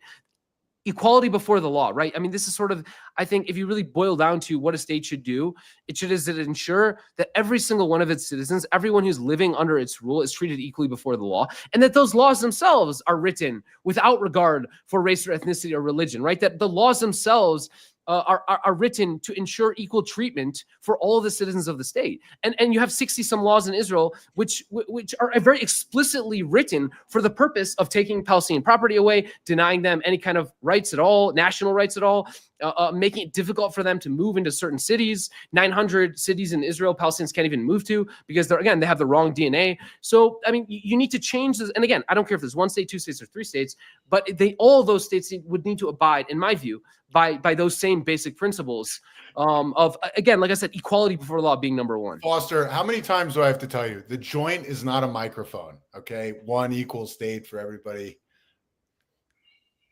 The joint is not a microphone. You should pass that already. What? Sorry, was that a joke? Yeah, not a very good one, apparently. Who asked me if I wore women's bras? That was funny. No, they just said Zach, so that was a question. No, but he's Zachary, and that guy's been tweeting against me the whole time. So let's do final thoughts. We'll start with Zach K. And Zach K, if you want to stay on for a few more minutes after Foster leaves, I'm happy to continue a back and forth with you if you'd like, and then we'll bring it over to Discord for an after party. So stay tuned. It's not ending, but Zach K, we'll give it to you, and then Foster will give it over to you, and then we'll move on to the next phase of this conversation. Sure. Final thoughts. I kind of had the final thought before. I usually try to end with something depressing and negative. So that bit about AI and anti-Semitism sounded pretty good. Yeah, just to rehash 3 definitions of a genocide. Is it like the Holocaust? No. Was there an intent to kill everybody in Gaza? I just don't see it, even in what Foster said. Definition 3, there's been a lot of horrible images, and those are terrible, and Israel's committed atrocities, but I don't see it as being a genocide. And I don't really see Israel as having any choice. I mean, we haven't really gotten into the background, but the Palestinians have been attacking Israel now for over 100 years. Israel tried to solve it through diplomacy. They tried to solve it by giving it back. When all of your non-violent options have been exhausted, only violent options remain. Israel tried relatively gentle wars in 2008, 2009, 2012, 2014, 2016, 2019, 2021, 2022. That just didn't work. We were attacked really maliciously on 2023.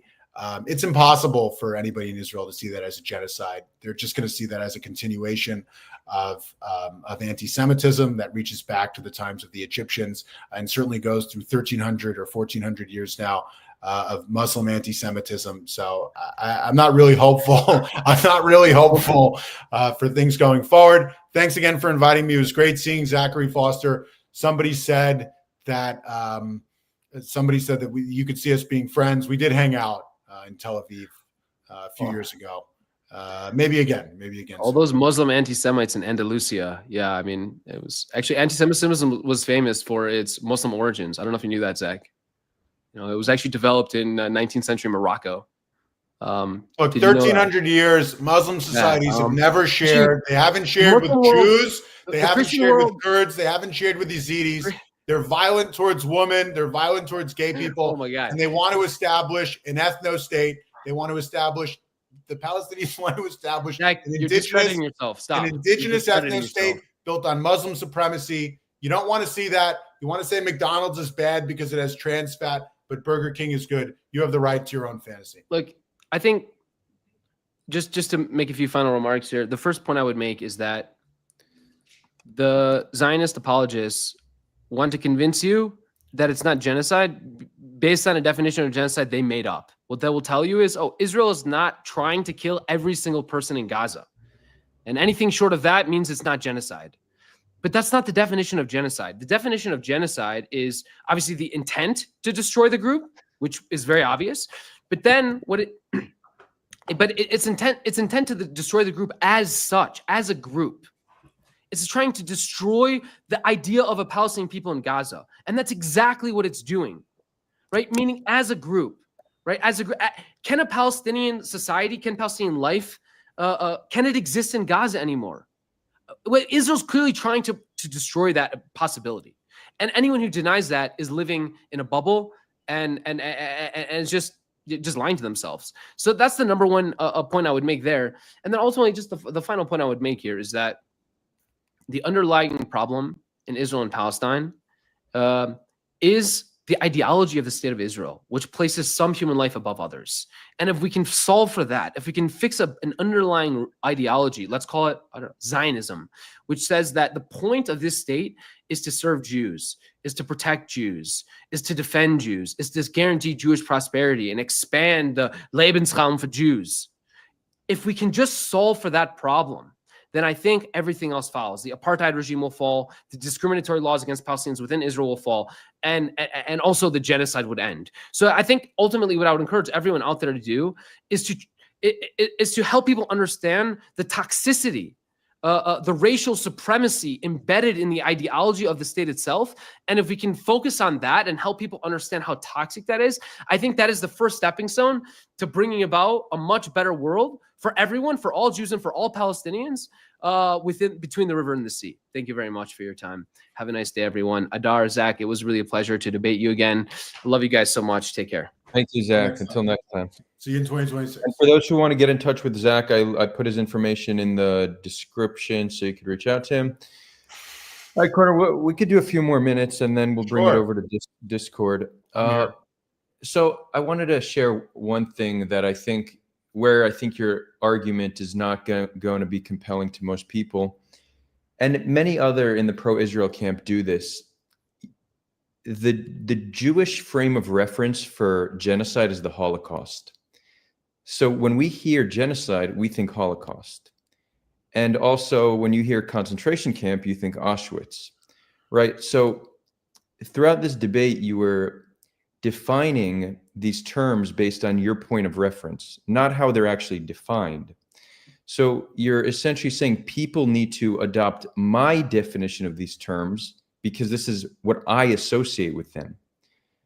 But people who don't have the same frame of reference for this terminology will never be convinced by those arguments. So I think a more compelling case would be try to say that what we're doing in Gaza is necessary and justified, but to try to tell them it's not genocide because this is my definition and you need to agree with it, it's not going to land. Well, I provided to, I don't accept your framing. You say that my definitions are idiosyncratic. They're my definition. They're Jewish definitions. That's just not true if you're on Twitter, which I know you are. I mean, the most common comparison to what Israel's doing now, to the quote unquote Gaza genocide, is the Holocaust. Wait. And I'm taking that from my observation of the discourse.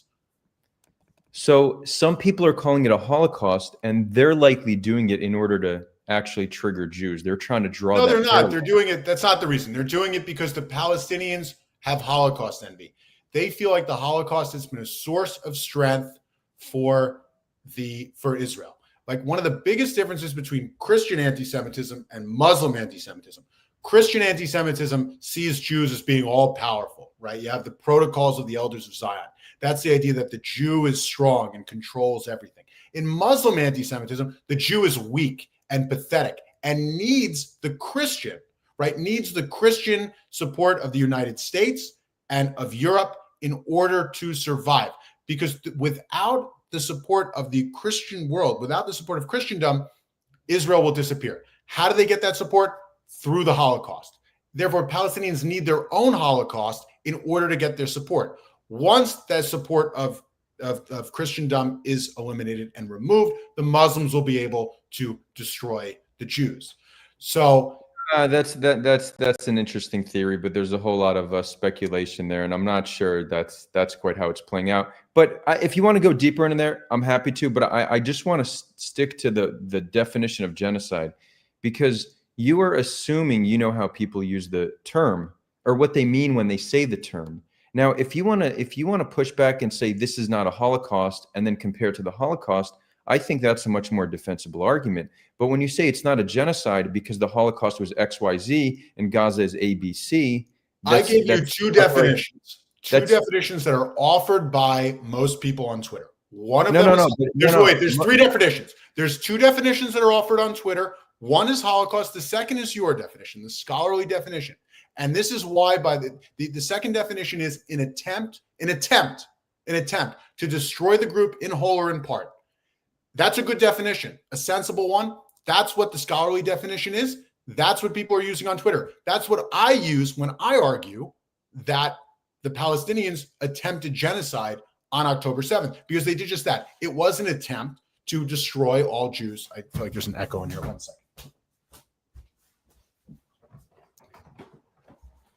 It was an attempt to destroy all Jews in Israel. Now, I don't buy Israel. I don't think that Israel is trying to destroy all Palestinians. So how come they call it a genocide? Because the images they see are so ghastly and so disgusting and so horrific that they go outside of the bounds of normal warfare, right? That's typically how a person comes around to calling it a genocide. They'll say, I've seen enough. I've seen enough images. Or look at this image. Look at this image of Palestinians digging for flour. Look at this image of this child with no hands. This is a genocide. That is the third definition. It's not a valid definition, but that is how people come to calling it a genocide. So you came and you presented three definitions, but you acknowledge that none of those are the actual definition. No, so the second is the definition. The second is the definition. Destroying a group in whole or in part. The attempt to destroy in whole or in part. Great, but so that's what you should be defending, because the second you say it's different from the Holocaust, you're not convincing people. Look, I didn't have a great debate. I was not totally happy, but that I did mention that. I did say I'm giving you feedback as a friend. That is what I said. If you want to change minds, if somebody says this is like the Holocaust, you could explain why it's not. But to say this is not a genocide because the Holocaust was like this and Gaza is like that, that's not a compelling argument. I have no interest in changing minds. I'm not going to change anybody's mind. I just want to sound good and be interesting to people to drive engagement. That's really it. I don't really care if I convince you or I don't convince you. I want to be interesting. I want to help you grow your channel. I want to help me grow my own presence. That's what I'm into. I tried to defend against that view because I don't think that there's enough evidence to suggest that Israel has tried to destroy the Palestinians in whole. I don't see the death count. Given the number of bombs, Israel dropped something like 70,000 bombs. But clearly, based on the number dead, it's obvious that Israel has taken some precaution. There's been no method of mass killing. There hasn't been mass shootings. There hasn't been a famine. There's been a lot of hunger, and I'm against that policy. But only 200 people have died so far from that. Only 200 people died. That is not genocide. All right. So you say you don't want to change minds. I think it's a shame, because if you're going to be doing public commentary, you should try to actually be impactful with it. And if you're just trying to grow a following, I think you'll grow a more legit following if your points are more compelling. But we could move on. We could move on from this. I want to focus on something else. You said Hamas's intention was to kill every single Jew in Israel on October 7th. But we know for certain that's not true, because when you're planning a military attack, they could know with a 100-degree certainty that they do not have capacity to kill not 100%, not 50%, not 1%. They knew this Yes. when going in. How Wait, much wood? How much no, wood would a no, woodchuck chuck if a no. woodchuck could chuck wood? No, Zach. If we went over this and Zach, you gave an answer. Your answer last time was if they had the capacity, if they had the men, if they had the weapons, how many would they kill? And you said they would kill hundreds of thousands or millions. Zach, now you can take that back. You're Zach, allowed Zach, to, at least let me finish my argument. But this is a completely separate argument. You first said their intention was to kill all Jews, and now you're saying a hypothetical, if technically speaking they had capacity to kill all Jews, what would they do? It's not that hypothetical. It is the definition of genocide. If they could, would they? And the answer is yes. And that's why I don't like the comparison between 12,000 Jews killed on October 7th versus 70,000 Palestinians killed by Israel. Israel has the capacity to kill everybody, and it doesn't. Hamas didn't have the capacity to kill everybody because they're weaker than Israel. So the question then becomes, how many would they have killed if they could kill everybody? Would they kill everybody if they could? And the answer is clearly yes. Clearly yes. You can disagree, but the answer is clearly yes. That's why it's a genocide. And that definition of genocide is what follows the second definition, which is the scholarly definition. Cool. So here's how we could assume with near certainty that you're completely wrong on this. First of all, just acknowledge that when you say their intention on October 7th was to kill all Jews is not the argument you're now making. Now you're talking about a hypothetical. What would they do had they had the ability to? So that's not the same argument, but let's address this.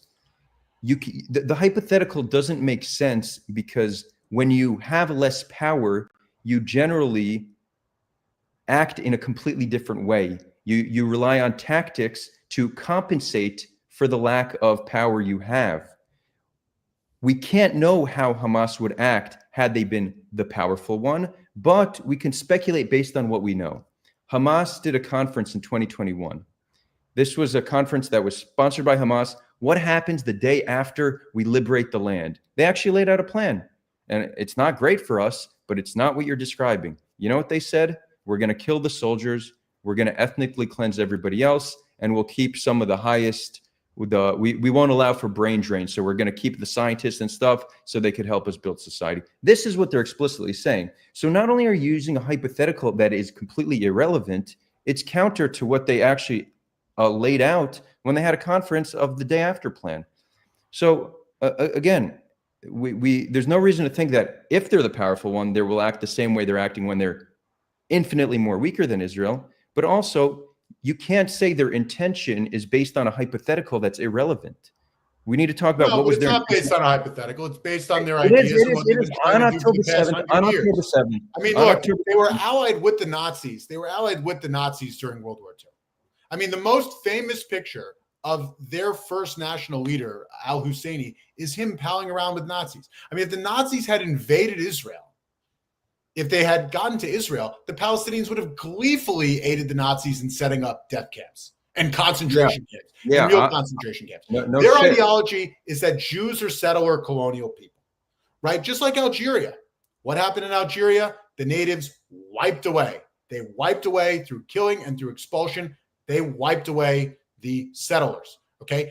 Their ideology is the same, by the way, as Nazi ideology. You say, why is Palestinianism anti-Semitism? Why is anti-Zionism anti-Semitism? Because it's a combination of two ideas. One is Christian anti-Semitism. The other is Nazi anti-Semitism. How is it like Nazi anti-Semitism? Because the Nazis said that Jews are settlers, that the Jews are from a different world, that the Jews have disrupted the state of nature. And that led them to the Holocaust. So your big Palestinians have the same view. They have the same view. So they have power. They don't have power. I don't see what the relevance is. Their ideology is that Jews don't belong. Jews have no right in the land except to pack their bags and go. And by the way, the Jews have been committing massacres and genocide and killings and death. They have ideology. They have 100 years of baggage. We have their history, including their history of allyship with the Nazis. We have everything we need to conclude with a very high degree of probability that if they could, they would. So you're acting surprised that a native population wants to kick out settler colonialism. That's not. I don't think that's the. So now you're saying it's okay. So they No, would no, genocide, but that's all right. You went back. We're talking about 2025 or at least 2023, and then you had to go back to the 20s and 30s for whatever reason. A lot has changed in that time, and we could talk about what has changed. But to think that it's surprising, that Palestinians are going to ally with somebody who would help them with the Jewish problem, it makes sense that they would do that. We were settler colonizers; they were the native population. So you're sympathetic to them? Go ahead. No. It's not about being sympathetic. I have a rebuttal. It's not about being sympathetic. It's about acknowledging reality for what it is. Yeah. See, here's your problem. Wait. Hold on. Okay. What's my problem? Well, you stop. It's like we say in chess. You stop calculating. Okay. You say, let's be sympathetic to a native population. Their land was taken, and so this is how they act. Great. I'm all for it. But you got to keep going. You got to keep going with your sympathetic approach. Let's be sympathetic to Israeli Jews, who, by the way, aren't settlers, that they were born there. So even if the Palestinians have a claim to violence, wait. We can be sympathetic to the violence. You have to keep going with that. You have to keep calculating. Israeli Jews also have a reason to be violent to Palestinians because the Palestinians are trying to kick them off their land. Exactly. So if you're going to be sympathetic, you have to be sympathetic to everybody. Okay. So it's like, Zach, do you not watch this content? I consider myself to be not only a participant, but one of your more loyal viewers. Okay. So when do I ever demonize populations? I acknowledge, and with a lot of criticism I get for this, that I don't blame Israelis for supporting the ethnic cleansing and genocide. It makes sense to want to get rid of your enemy. Israelis are traumatized. We're radicalized. Obviously, we support what we support. That's why I focus on systems and institutions. So I'm obviously sympathetic towards Israeli. These are my people. These are my family members. Yeah, my own family members are genocidal. And when you meet them, and if you don't talk to them in politics, you'll walk away feeling like finding them to be amazing people, hospitable, kind. Most Israelis are like that. So that's just not a relevant argument to what we're talking about. But let's talk about recent times, okay? Because you said we tried softer violence and this and that. Yes. Let me play out a different reality, okay? The PA used to be more extreme than Hamas when they were the PLO. Through negotiations, they moderated, and in 1993 recognized Israel's right to exist. And for 2 decades now, we've had security cooperation with them. Instead of building on that cooperation and proving to the Palestinian people that through cooperation and through recognition, you will achieve statehood, what we did was continue to expand outward and continue to take their land and continue to oppress them. What we did in Gaza when Hamas was violent towards us is we withdrew. So we told the Palestinians with their actions is violence will cause us to withdraw, cooperation will cause us to expand. What we should have done is when Hamas reached out to us for a 10-year truce shortly after they got elected, we should have negotiated a 10-year truce and worked to build on that truce and also proven to the Palestinian people that through cooperation, statehood can be achieved. We didn't do that. We took more and more land. So because they're full of shit. Because that 10-year truce, Adar, that 10-year truce was not just for a 2-state solution. It was a 2-state solution with the return of the refugees, okay? Which already is not the 2-state solution. If your 2-state solution includes the return of the refugees, it's not a 2-state solution. It's like when right-wingers say, I believe in a 2-state solution. I want Palestinians to live in Jordan, and Israel gets all of Israel. You're telling me. I'm telling you, wait 1 second. The 10-year truce included the return of the refugees. And it's only a 10-year truce. And by the way, that's based, and I spoke ignorantly last time, it's based on what's called the Hudna. It was an agreement that Muhammad made with a non-Muslim population for a 10-year truce that he violated at his convenience.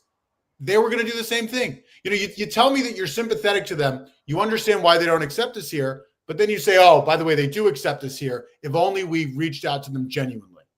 Kind of like a Gershon Baskin position. There is absolutely no contradiction there. It is very hard to get a population who we have treated the way we've treated to accept us. But through work immense work, we can convince them.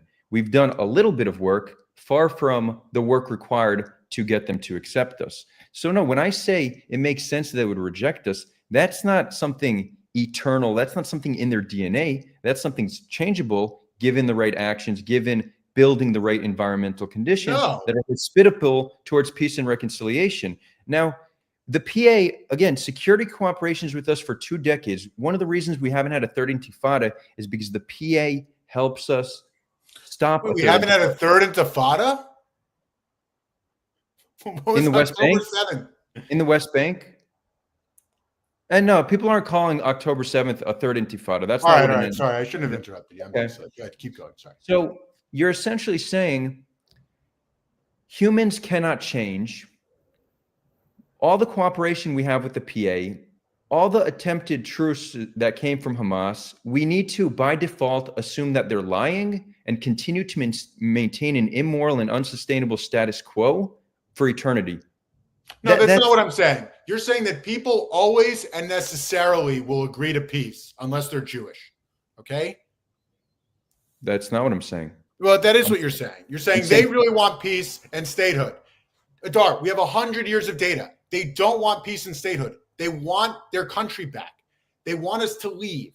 It's their country. It's not our country. We stole it from them. We have no right to live here under any arrangement.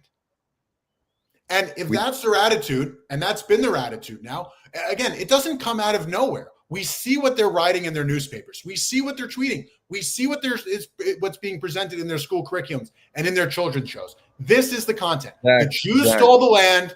We need to get it back. And we're willing to sacrifice. Yasser Arafat said 1 million men. We're willing to sacrifice 1 million people to get Palestine back. We have 100 years of data, and it shows us something very clear. It shows us that public opinion changes from year to year, and it changes positively when there's hope and when there's a clear path forward towards a just solution. So this idea that Palestinian society will never accept us and that is unchangeable, that's not what the data shows. I didn't say that, Adar, but you have to have evidence for it to be changed. Now, your evidence is that during a 3-year stretch, 53% of Palestinians in the West Bank agreed to a 2-state solution. Wait. When? What percent? What percent? During 53, Oslo, 57. It wasn't 85% or 90%. It was a very tiny, and believe me, I know tiny. Wait. The majority. My ex-girlfriend. Okay, I know tiny. It was a very tiny majority. Yeah. To think, what an accomplishment! A population who we took 70% of their land, to get 53% of them to accept a two states is a massive accomplishment that needs to be built upon. That is the data. What if we can't build upon it? And what if I'm right? What if I'm right? What if I'm right? There's one way to find out if you're right: to actually try to achieve peace. So what you're suggesting is maintaining a status quo which is inherently violent before we actually exhausted a nonviolent alternative. So anybody who wants to justify violence and oppression needs to prove that there's no other way. But we really have not even scratched the surface when it comes to exhausting all other options. I think the fundamental error in your approach is to say that personal relationships can be scaled up to populations, right? Basically, your algorithm is, I've gone on trips, I've had conversations with Palestinians. Those conversations were friendly. Therefore, Israelis and Palestinians can learn to live in peace. That doesn't really work. That says more about personal interaction than it does about the possibility of peace. Like, look at Foster and how toxic and how vicious he is on his Twitter versus how nice he was now talking to me. Right? We spoke and we met at a bar in Tel Aviv and we spoke and we had a conversation and we had some drinks. We had a good time because that's how people act when they're one-on-one with each other. That's how people act when they're in a group. But that's not how political solutions are built. They're built within the society, not by these curated events where people are talking to one another. Political solutions are not built by people's behavior on Twitter, which brings out the absolute worst in us. So I just don't understand what point you're trying to make. And Chief Wiggum who's been Is funny, bro, I don't want a greater Israel. I want Palestinians to have a state. You get a state. I want you to have a state in the West Bank, East Jerusalem, and Gaza. But the question becomes, what if you don't accept that state? What if you say, as you have for the last 100 years, that we have the right to attack you until you leave and go back to Europe? What happens then? That's the situation that Israel is in. All right, Zach, we're gonna do one more topic. Okay. One more topic, and then we'll bring it over to Discord. You talk about what Israel is trying to achieve in Gaza. Well, I want to propose a potential scenario that I think is very plausible. Right now, Netanyahu, who we know that he cares immensely not only for his own legacy but maintaining power, who had the largest failure of his long career of failures on October 7th. We know that to a large extent he is motivated by preserving his legacy and maintaining power. Would you agree with that? Absolutely. I think that's the only thing that motivates him. He is Okay. purely motivated to stay in power. He doesn't want money. He doesn't want women. He just wants to be prime minister. Cool. Now, we also know that in order for him to maintain power, he needs to keep a coalition together, which currently have Smotrich and Ben-Gvir in the coalition, right? So he needs to appease them to a large degree, or he loses his power. It's not hard to fathom that one of the best solutions when it comes to Gaza for Netanyahu to maintain power and for him to save his legacy is to relocate Gazans out of Gaza, right? Maybe. Would that not be seen as a major victory in Israel? Yeah, because it would bring peace and security. I mean, I don't support it, but it would. It is a solution to the southern border. Great. So we could see a motivation to want to do that. Absolutely. But we also know in the 21st century, a Western nation and a conflict that has the attention of the world, it's not easy to ethnically cleanse a population in mass. The best way to achieve that is to get the population to voluntarily leave. The best way to get the population to voluntarily leave is to make Gaza unlivable and life in Gaza unbearable.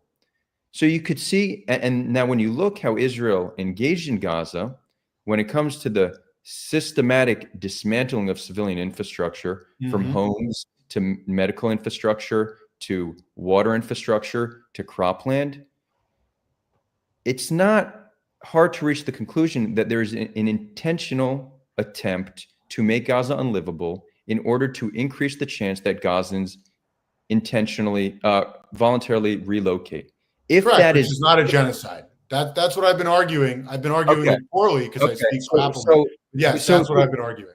Okay, Yes. so but you could agree that very well may be part of Israel's strategy.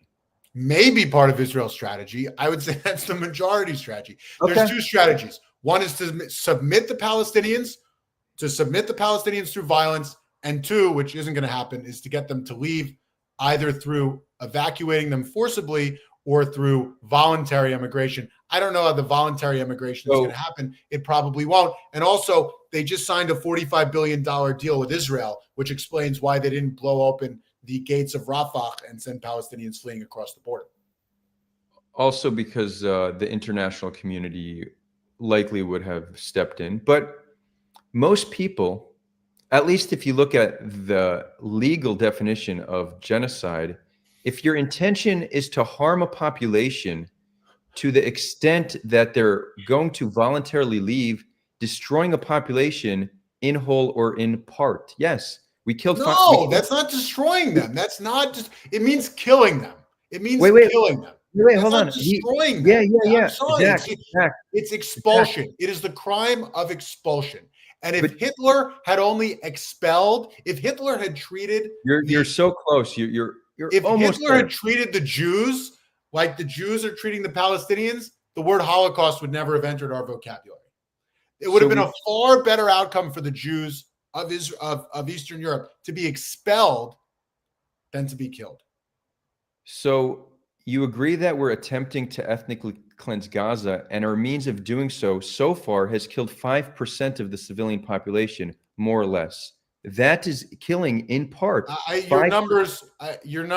I don't know what the numbers. I But could. I don't know the percentage. I could defend. I these don't numbers agree with your very sources. easily. I've seen some of your sources. I don't like them. Yes. Wait. We're using the same source. I'm just recognizing the flaws in the source, that it doesn't account for everyone, and the data. Where's 5%? Wait, there's 2.2 million divided. So that's 100,000. Divided. 100,000 civilian deaths 50,000 divided by 2.2 million. 4,500. How many? 100,000. I have 2%. Not 5%. What number? What number did you use? I have 50,000 civilians. So there's No. 70,000 dead. So that's not. No, the You said civilian deaths- you said you want to use my number, and now you're saying No, you're not going to use my number. Use my number. You said you don't like my sources, but I'm using the source you're using. I'm just recognizing, when you look at the methodology of how they account for deaths, that it's an undercount. Oh, come on, Adar, don't be clever. Just use. If you're going to use my numbers, use my numbers. No, I'm not. Use your numbers. Just say you're using. Why would I use those numbers? Because there's history. Again, history and data. Those numbers have been accurate now for 20 years. The Hamas Health Ministry is a trustworthy source. The IDF is a trustworthy source. We have like 8 wars to prove that.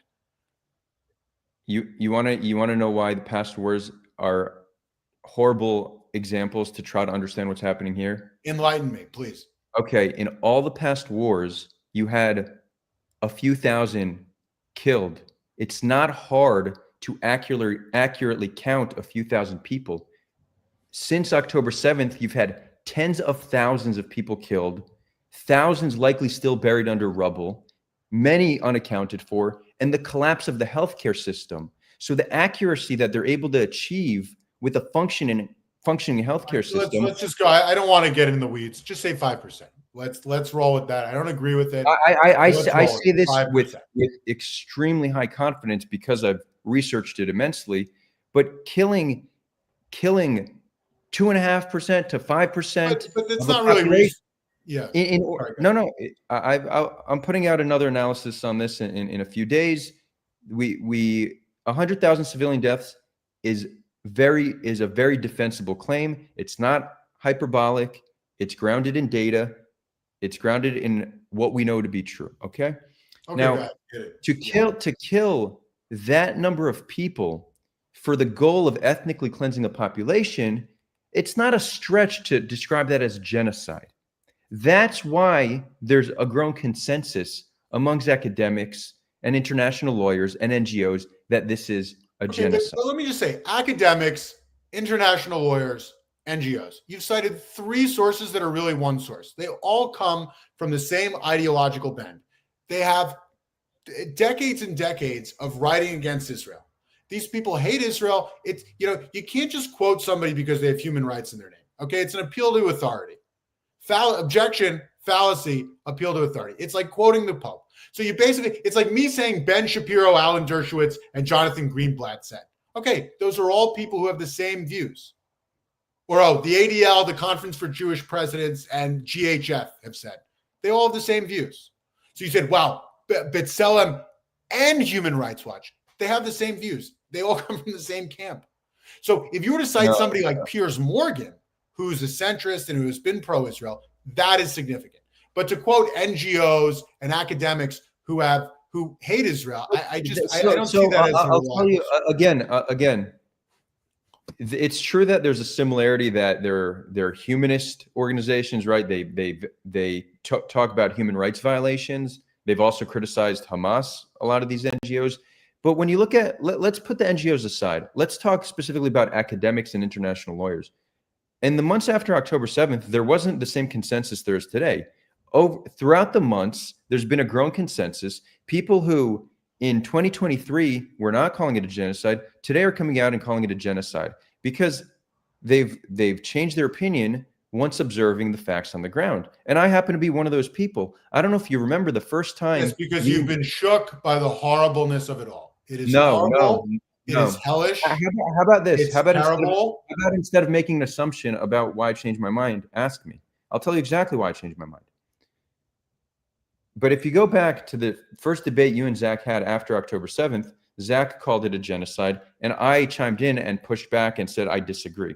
The main reason was A, I wasn't too familiar with how it's defined. I saw what the ICJ said, and I said I defer to the courts. In that time, I've better understood how it's defined. I've better understood how Israel's operating in Gaza. I saw what the academics are saying and the arguments they're making, and I found it to be compelling. People are being convinced by actions. It's not just October 8th, yes, consensus, it's a genocide. This consensus so in terms of numbers, what point separates it? There has to be some sort of dividing line between war and genocide, right? So like, where are you drawing that frontier?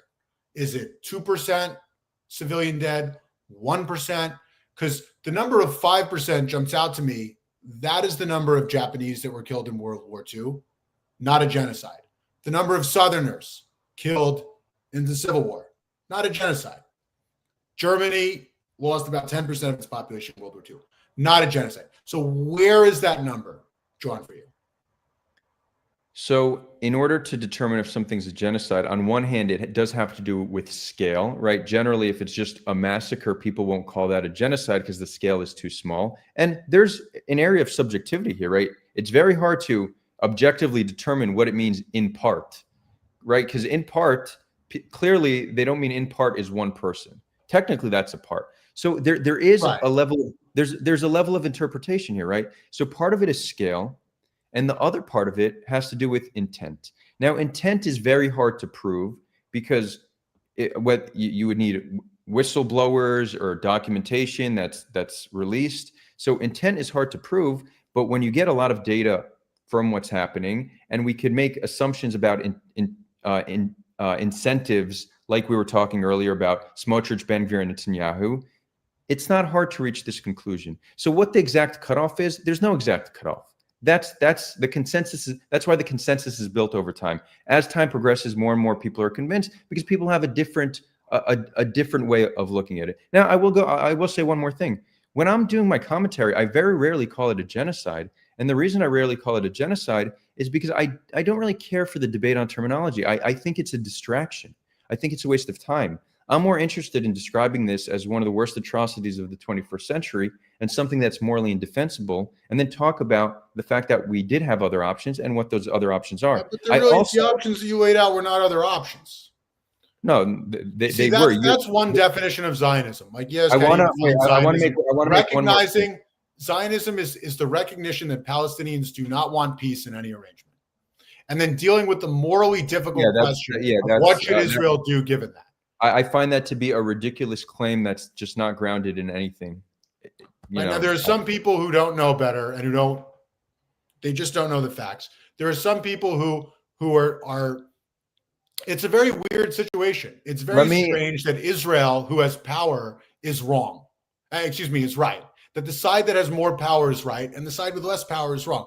That is a radically different situation than we've seen before. And it's something that a lot of people don't want to accept. Now, the reason you don't want to accept it is because you want to believe that everything is necessarily solvable through peace. You're Israeli, you know Hebrew. You've sat at the same Shabbat tables that I've sat at and listened to the grisly rhetoric coming out of people's mouths. So you have been exposed more to the racism and horribleness of Israeli society. But I think if you knew Arabic and you went into mosques and you had, sat at Muslims' Shabbat tables or whatever the equivalent is, you would hear a lot of the same stuff. So, it's a difficult situation for a lot of people to wrap their heads around, especially in the West, when we have the paradigm of racism, where there's white people who have more power and black people who have less power. So you have America, you have South Africa, where the white people, where the white people are vicious and racist, and the black people want to live in peace. This is different. Adar, I might be off topic here. I apologize, but this I just think is different. And in terms of Israel, I don't know what options we had, man. I mean, we really did try. We've been very patient with them. We have tried, Zach, solve things with targeted violence that has generated a very hateful anti-Israel response in the international public. I don't see what Israel could have done besides reacted strongly. Did Israel go too far? Maybe, but that really is where our argument should be. You know, it should start with recognizing that Israel has a right and a necessity to wage this war, and then we can debate, well, where did Israel go wrong? The assumption, damn, my light is broken. Okay, I guess we'll go nice and dark. But this idea that a people can't change or be convinced is the default position in Israeli society. And I actually think it's the default position in Palestinian society. It's Zionists will always be like this. They'll always hate us. We can't have peace with them. That's what most Palestinians believe. If you poll Palestinians, can we have peace? They'll be like, no, because we tried and Israel will never accept us. They have a very similar. That's cool because they don't want peace. They want justice, and justice means the return of Palestine to its native people. Zach, let me finish. Okay, sorry. Okay.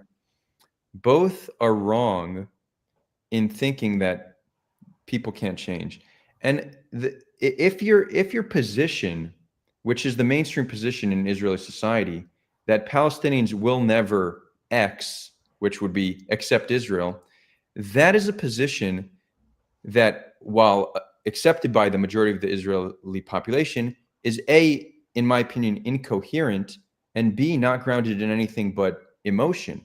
Because the only thing that is constant is change. History is filled with violent resistance groups who have made maximalist demands only to make major concessions through negotiations. When we look at the PLO, who used to be more extreme than Hamas, we saw that we negotiated them to moderation. And I already said this, so I don't want to repeat myself, but you say, what else could we have done? What about working with the PA and proving to the Palestinian people that you could get justice through cooperation?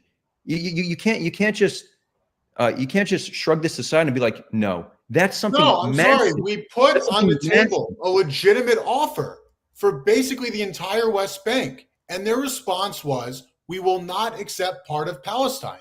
It's all or nothing. Wait, whose response was that? It was one of he's not a common name. He's not a well-known figure. This is from Benny Morris's book, One State, Two States. Israel, what year? What year was this in? 2000, I think. Israel put through Clinton, who desperately wanted to solve this for his own ego, desperately wanted to solve the conflict. They wrote back, this proposal is not acceptable because it does not address the rights of the Palestinian refugees and their descendants. But the problem is that you have the rights of the Palestinian refugees to return to their land and the rights of Israeli Jews to remain on that land. You have two rights that are incompatible with each other. Right. So who was this person? I have to get back to you. Off the top of my head, his name was like Abo. I don't want to butcher anything. You're bringing up. They wrote. He was one of the. Of some it's from a book. Figure. I'll find it for you. Trust me. Trust me. We have had security cooperations with the PA. That doesn't mean they're going to give up the right of return. That doesn't mean they're going to give up the right of return and the rights all of Palestine. There has to be more than 54% agreeing, and then the PA performing security operation. The PA, by the way, is a corrupt organization that is personally motivated.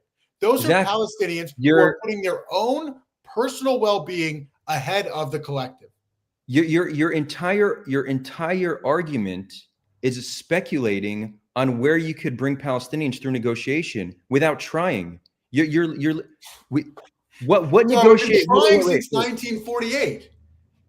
And we've made immense progress to the point where the PLO, who was more extreme than Hamas, recognized Israel's right to exist in 1993. We've had Abbas in power for decades, and we have not negotiated with him, or barely negotiated with him. So no, to say they will never negotiated with them, it always comes to the same sticking point. No, it's an incoherent position because it's essentially assuming something of population that they can never change when we know humans change. Organizations are made up of people. People change when you change the environmental condition. So this assumption that we can never have peace because people are unchangeable is contrary to It's what we not know that about. people are unchangeable, but people don't have to change. People don't have to change. And you need evidence and data showing that they change. And your evidence and data is I was in the West Bank with a lot of Palestinians, and we had great conversations. And that sounds like a lot of fun. And you should invite me next time you go. But that's not evidence.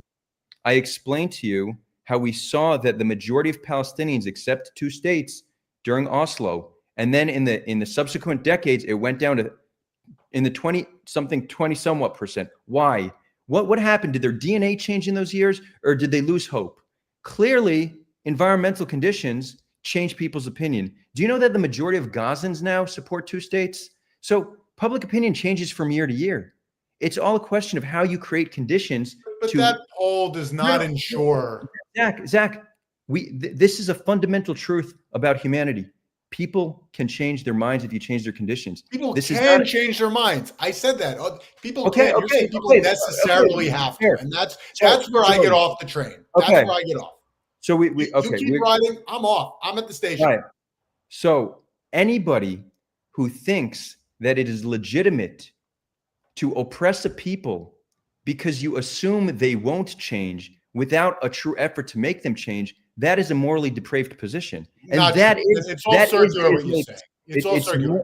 Morally depraved to think that it's okay to oppress people for eternity without any attempt to compromise because you assume that I think once you've made the attempt, you are allowed to control a people. Okay, land for peace. No peace, no land. Okay, that's part of the arrangement. And by the way, we are in the two-state solution, both within the West Bank and with Gaza. We are currently in the two-state paradigm. We gave the Palestinians a state, right? You said they want statehood. We gave them a state. And what did they say? The same thing they've been saying for the last 100 years. It's not enough for us. We want the whole thing.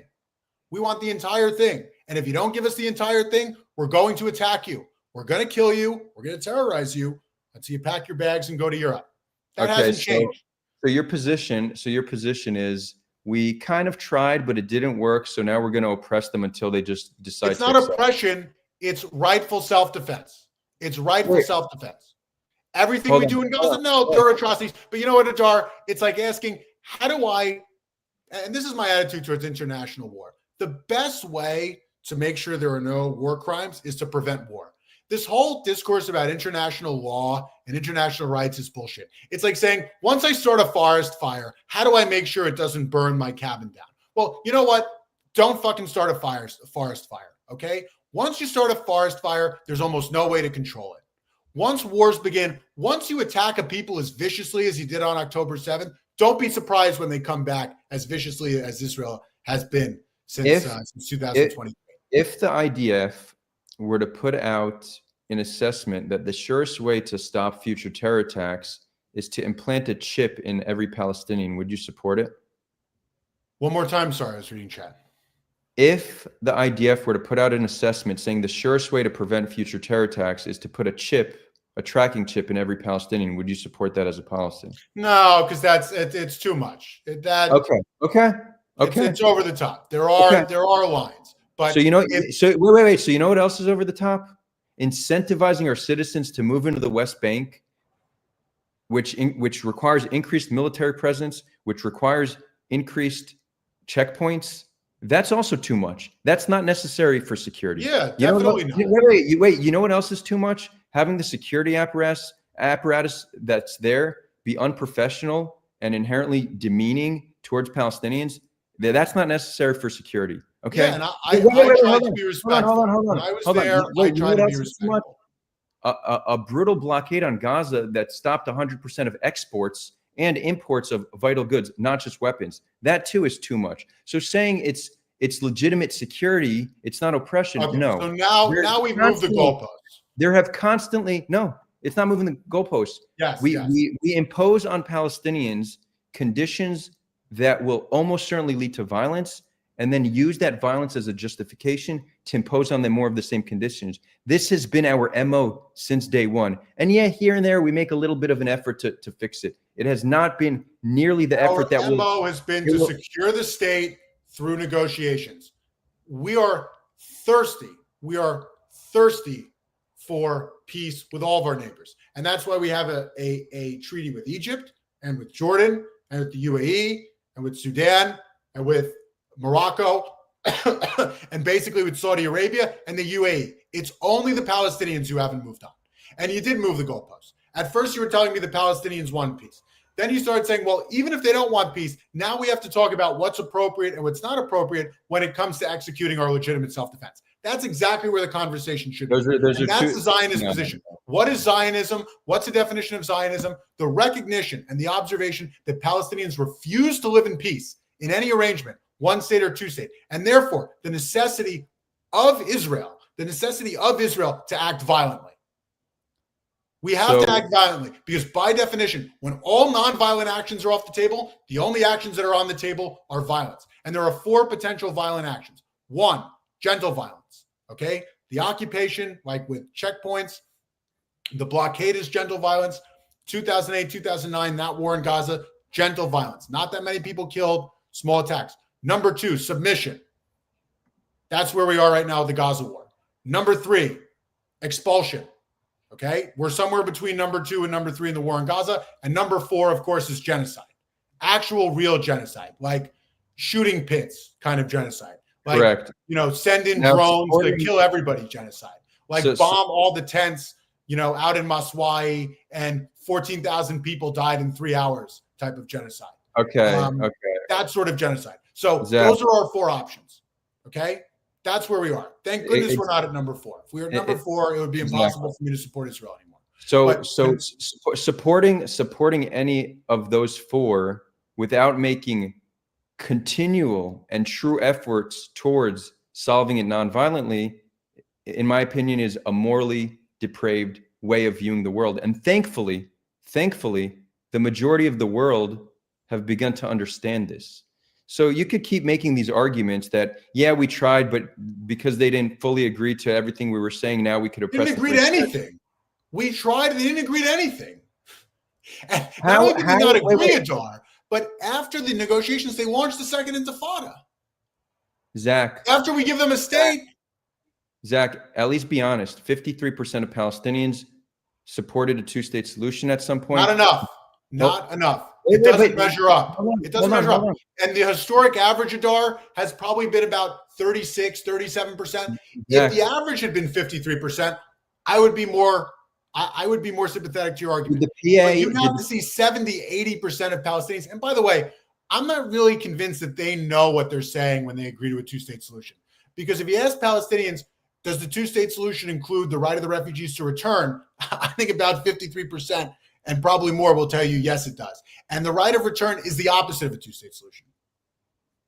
When you say they didn't agree to anything, and then we could show at times a majority of a population accepting 2 states, and when we saw that the PA signed Oslo and recognized Israel's right to exist, it's a disingenuous comment to say they never agreed to anything. It is very, very hard to convince a population who you have oppressed and displaced and taken most of their land to just accept you.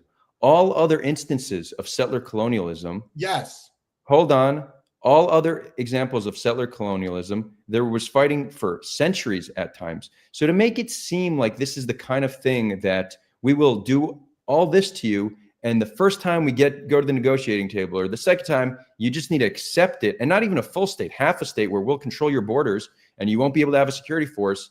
And if you don't accept that, then we'll just oppress you forever. That's essentially what you're saying. It takes immense work to convince a population to accept their oppressor who took most of their land. Okay, so now you're basically repeating the traditional Palestinian position, which is that there's no way that we'll ever accept peace. And actually, that's the traditional Zionist position too. It's funny how these two things kind of cross. All right. It's getting exhausting because you just keep strawmanning my arguments and making a. When did I say that? My entire argument is that we can get Palestinians to accept us. It just requires work. And then you say can, but you never admit that you can't. If it can, then it's also can't. You're saying necessarily. I'm speaking for you because this is what you're saying. Okay, this is what you're saying. You're saying necessarily they have to. And it's circular. If Palestinians refuse peace, then we haven't done enough, right? They For- will if we do enough. And if they don't, that means we haven't done enough. You see how it's circular? No, and no, there's no. no option for me to be right? It's not. And here's a very clear example of somebody who's clearly intelligent, but because of your ideology, and maybe because we're doing this in a public setting, you just feel the need to defend positions that aren't even being made. I said on a few times today that if we want to justify violence, we need to prove that there's no other alternative. And I'm giving you very clear examples of what more we could have done. And until we have done a whole lot more, we're not in a position where we could justify oppression and violence. So let's say we did a whole lot more and they still refused. Whatever, I want to ask you to define what a whole lot more is. We can talk about that. But let's say we do a whole lot more. Then do you agree with me? Probably not entirely, but I'll tell you how I look at it. Okay, our security, for us to secure our people, would require some level of policies that they would view as oppressive. Okay, but our MO, until we solve the conflict, needs to be minimize oppressive policies while keeping us safe, while constantly trying to negotiate with the Palestinians, while working with the international community to find a lasting and just solution. We need to always be at the negotiating table, and we need to constantly be finding the balance between keeping our people safe without an excess of oppression. That balance is not even close to met, and the real attempt to constantly be trying to reach a solution, we haven't done in decades. You're trying to control the forest fire. You're lighting the forest fire and then trying to make it burn those trees, but not the other trees over there.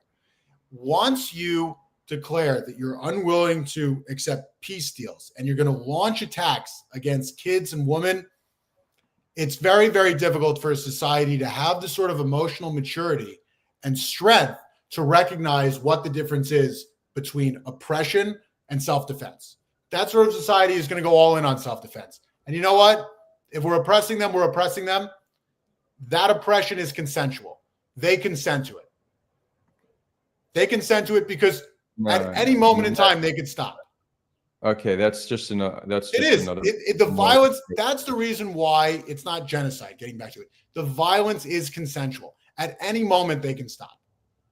In the Holocaust, in Serbia, there was no consensual. Where in the definition of genocide does it describe that?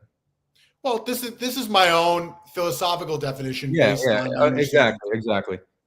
It's your own philosophical definition. It's just because in the Warsaw Ghetto, all Israel asks of Hamas, two very simple things: give back the hostages, lay down your weapons.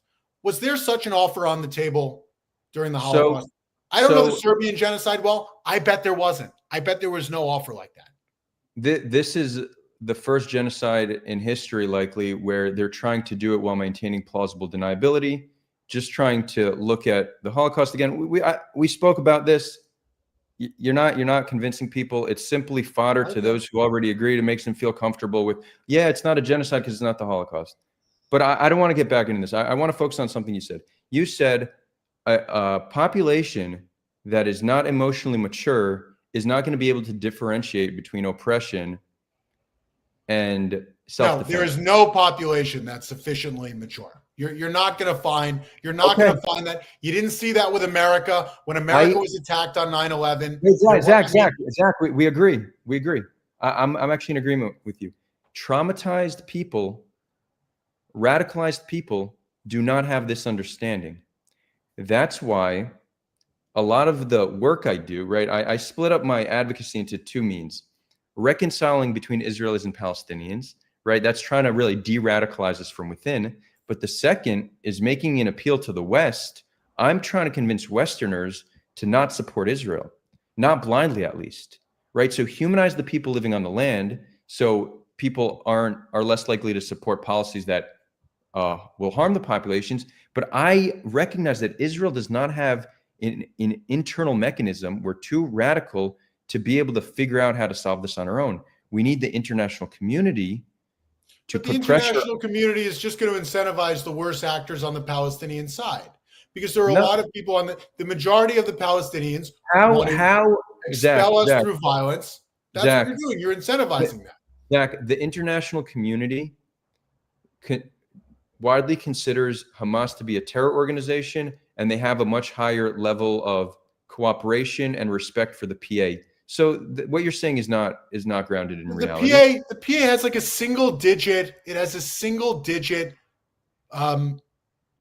approval. Yeah, yeah. Why do you think? Because like, we've kept in your world, Adar, there's like two options. There's Israeli oppression and there's Palestinian peacemaking. But there's also Palestinian oppression, and you're empowering that side. And if you just look on Twitter, just go on. I know you're on Twitter a lot. Just look on Twitter, like what they're saying about Israeli Jews.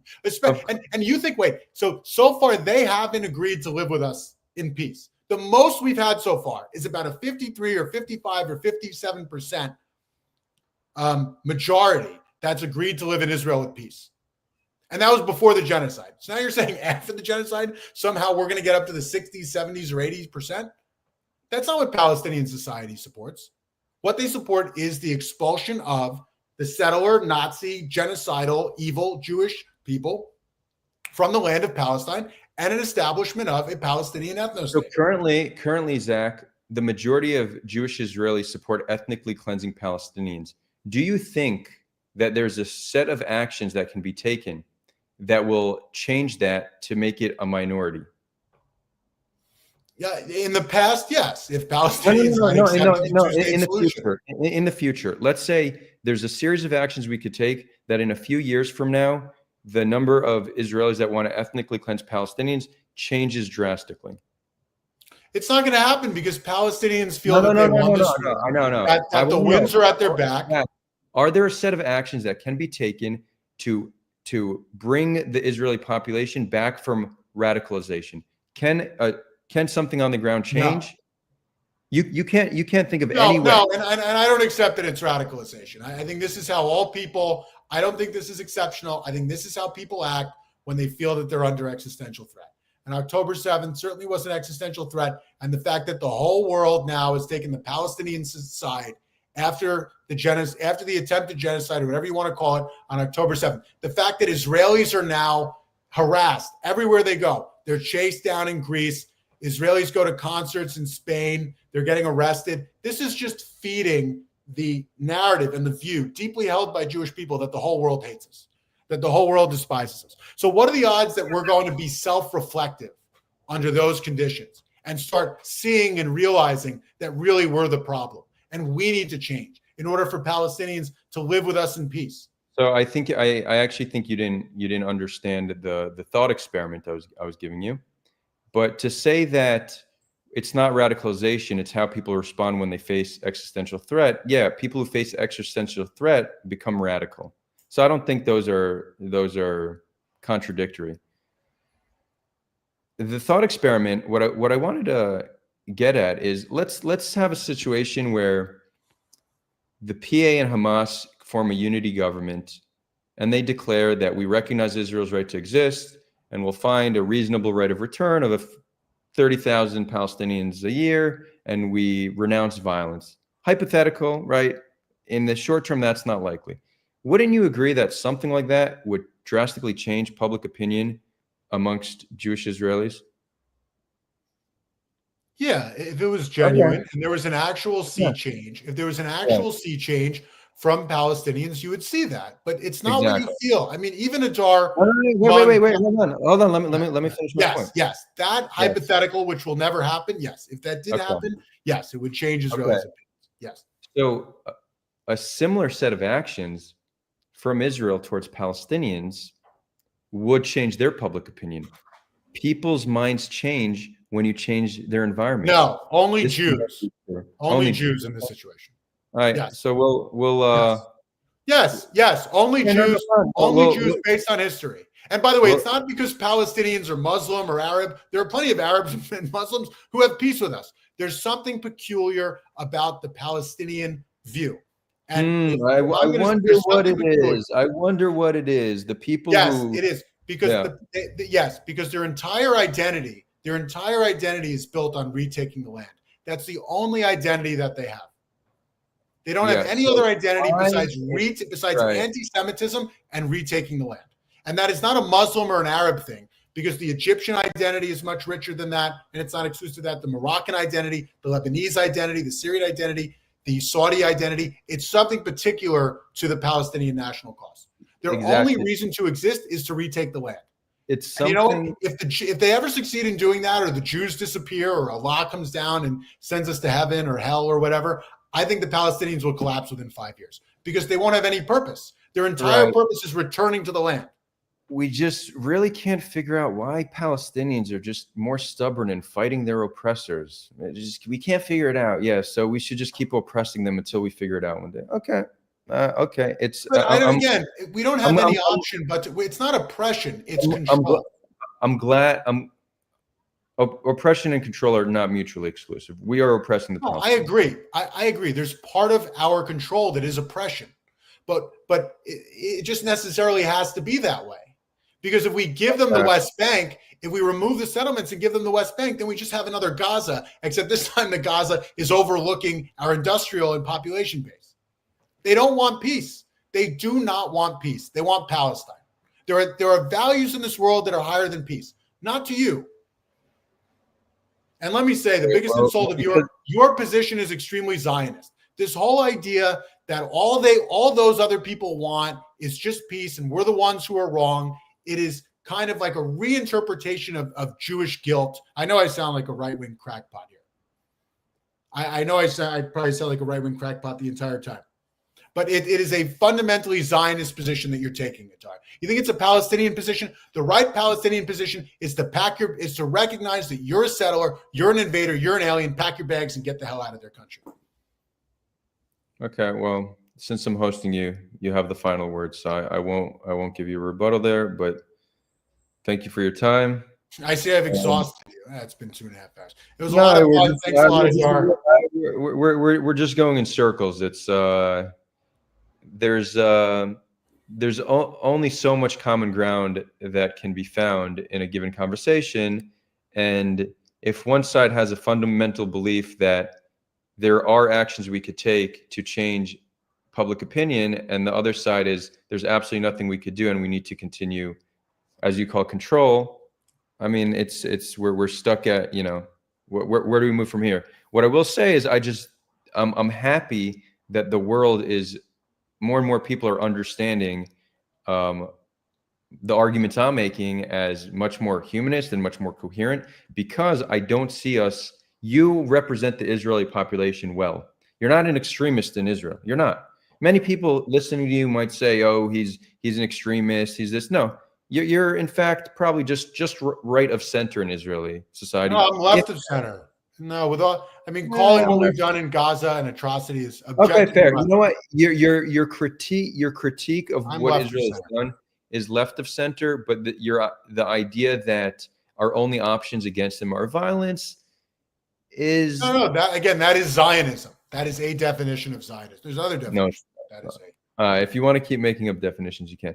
But you're representing the mainstream Israeli position. Right, left, whatever, it's the mainstream Israeli position. So this is very hard to change. This will change the same way Palestinian public opinion will change, given some change on the ground. So it very well, there's a way that the PA and Hamas can unify and do something grand to change public opinion amongst Israelis. There's also some way we have some prime minister who's a revolutionary and changes our minds. Those both have a low likelihood. But when I look at the trajectory of the world and I see the West recognizing that Israel is not a saint here, like many in the West have viewed for decades now, to me, that gives me hope, because I don't know how to get Israelis to change. Or I think the likeliest way to get Israelis to change is external pressure. I'm glad you're here. We can make it interesting, maybe. That's only going to radicalize Israelis further. And the conclusion of the world, that the world is not trying to change Israelis. The world is now trying to destroy Israel because they've been convinced that Israel is a Nazi state. It's not once you commit genocide, once you're a Nazi state, there is no coming back. Like the word genocide, it means like one definition is that you cannot redeem yourself from that. You cannot recover from genocide. There is Well, no way to transform to return after that. There's no way to do tshuva. There's no way to redeem yourself and be better. The only way that Israel can be redeemed is through destruction. But that's not going to happen. No. What's going to happen? Trust me, the world will end very soon. We have 10 to 15 years left, optimistically. The world will end with this conflict unresolved, and with Israelis and Palestinians basically believing what they believe today. So you're right that a lot of people would like to destroy Israel. The Western political establishment is very far from that position. So before the West, and we don't know how the trends will continue, but the West is not, and let's talk the United States, because I think they're the most relevant. The United States is not close to electing a president that is going to take actions to destroy Israel. What we could hope that happens, hopefully in 2028, and if not by 32, is that we have leadership in the US that recognizes that in order to get elected, I can't just be blindly supportive of Israel. Yeah, I'm not going to be an anti-Zionist, but I can't be blindly supportive of Israel. It will require the United States to moderate their stance on Israel-Palestine and put necessary pressure on, and even on both sides. But Israel, more pressure will need to be put on Israel to make necessary changes. That is going to happen. That is likely to happen long before you have an anti-Zionist U.S. president, right? So it's true that there's a shift, and that shift will help put pressure on the next generation of leaders in the U.S., but that doesn't mean the U.S. is going to become anti-Zionist and try to destroy Israel. So I'm actively working. As I said, part of what I'm trying to do is to convince the West that the only way to solve the conflict is to recognize that Israel is far from perfect, and that we need to put pressure on Israel, even if it's in the form of sanctions, even if it's cutting funding. Yes, we should do this for Israel to make concessions, but the people deserve to have their rights protected. Whether you're Jewish or Palestinian, your rights deserve to be protected. So that's the narrative I'm pushing. That's fine. I think next time we should, if we do, I don't know, maybe in a couple of months, we should do more audience questions. We have a very nice audience here, and I feel bad we haven't. Well, Zach, if you want, we could. I'm gonna hop off, but we could bring this to Discord, and audience members can engage with you directly. Do you want to stay on for a little while longer? Could we just do it here? Can you just hop off and leave me alone? I mean, no, you don't want to do that? Okay, so we can go to Discord. I have to go to the bathroom anyway. If people, but I see, I'm sorry, David. I see there's been a lot of good audience members. Most of them oppose what I'm saying, but that's fine. I feel bad that we haven't been able to. Are there? Okay, yeah, I missed a lot of these. Yeah, it's about 70. David, if Zionism is violence is the answer, why is it wrong to be anti-Zionist? It's a good question. The same reason why it's wrong to be anti-police and anti-prison, because you have to have violence. Violence is necessary. You want to answer any other more questions before we bring it to Discord? No, I mean, there were questions before. I'm just saying if we want to have do a more interactive session next time, we could maybe take an audience question, go back and forth, and then do that every 4 or 5 minutes. Okay, so here's what we're going to do. So you could go to the bathroom. I'll wrap up the live stream, and then we'll meet in the chill room on Discord. So just all right. Thanks a lot, Adar. Thanks to the audience. It's been a lot of fun. Great having you back. All right, so chat. Thank you for joining. Whoever wants to continue this conversation on Discord, I'm dropping a link. It's also in the description. If you're watching this on Twitter, it's in my bio. Join. Click the chill room. Actually, I take that back. Click the lounge because it might not be chill. Click the lounge and then you'll be connected.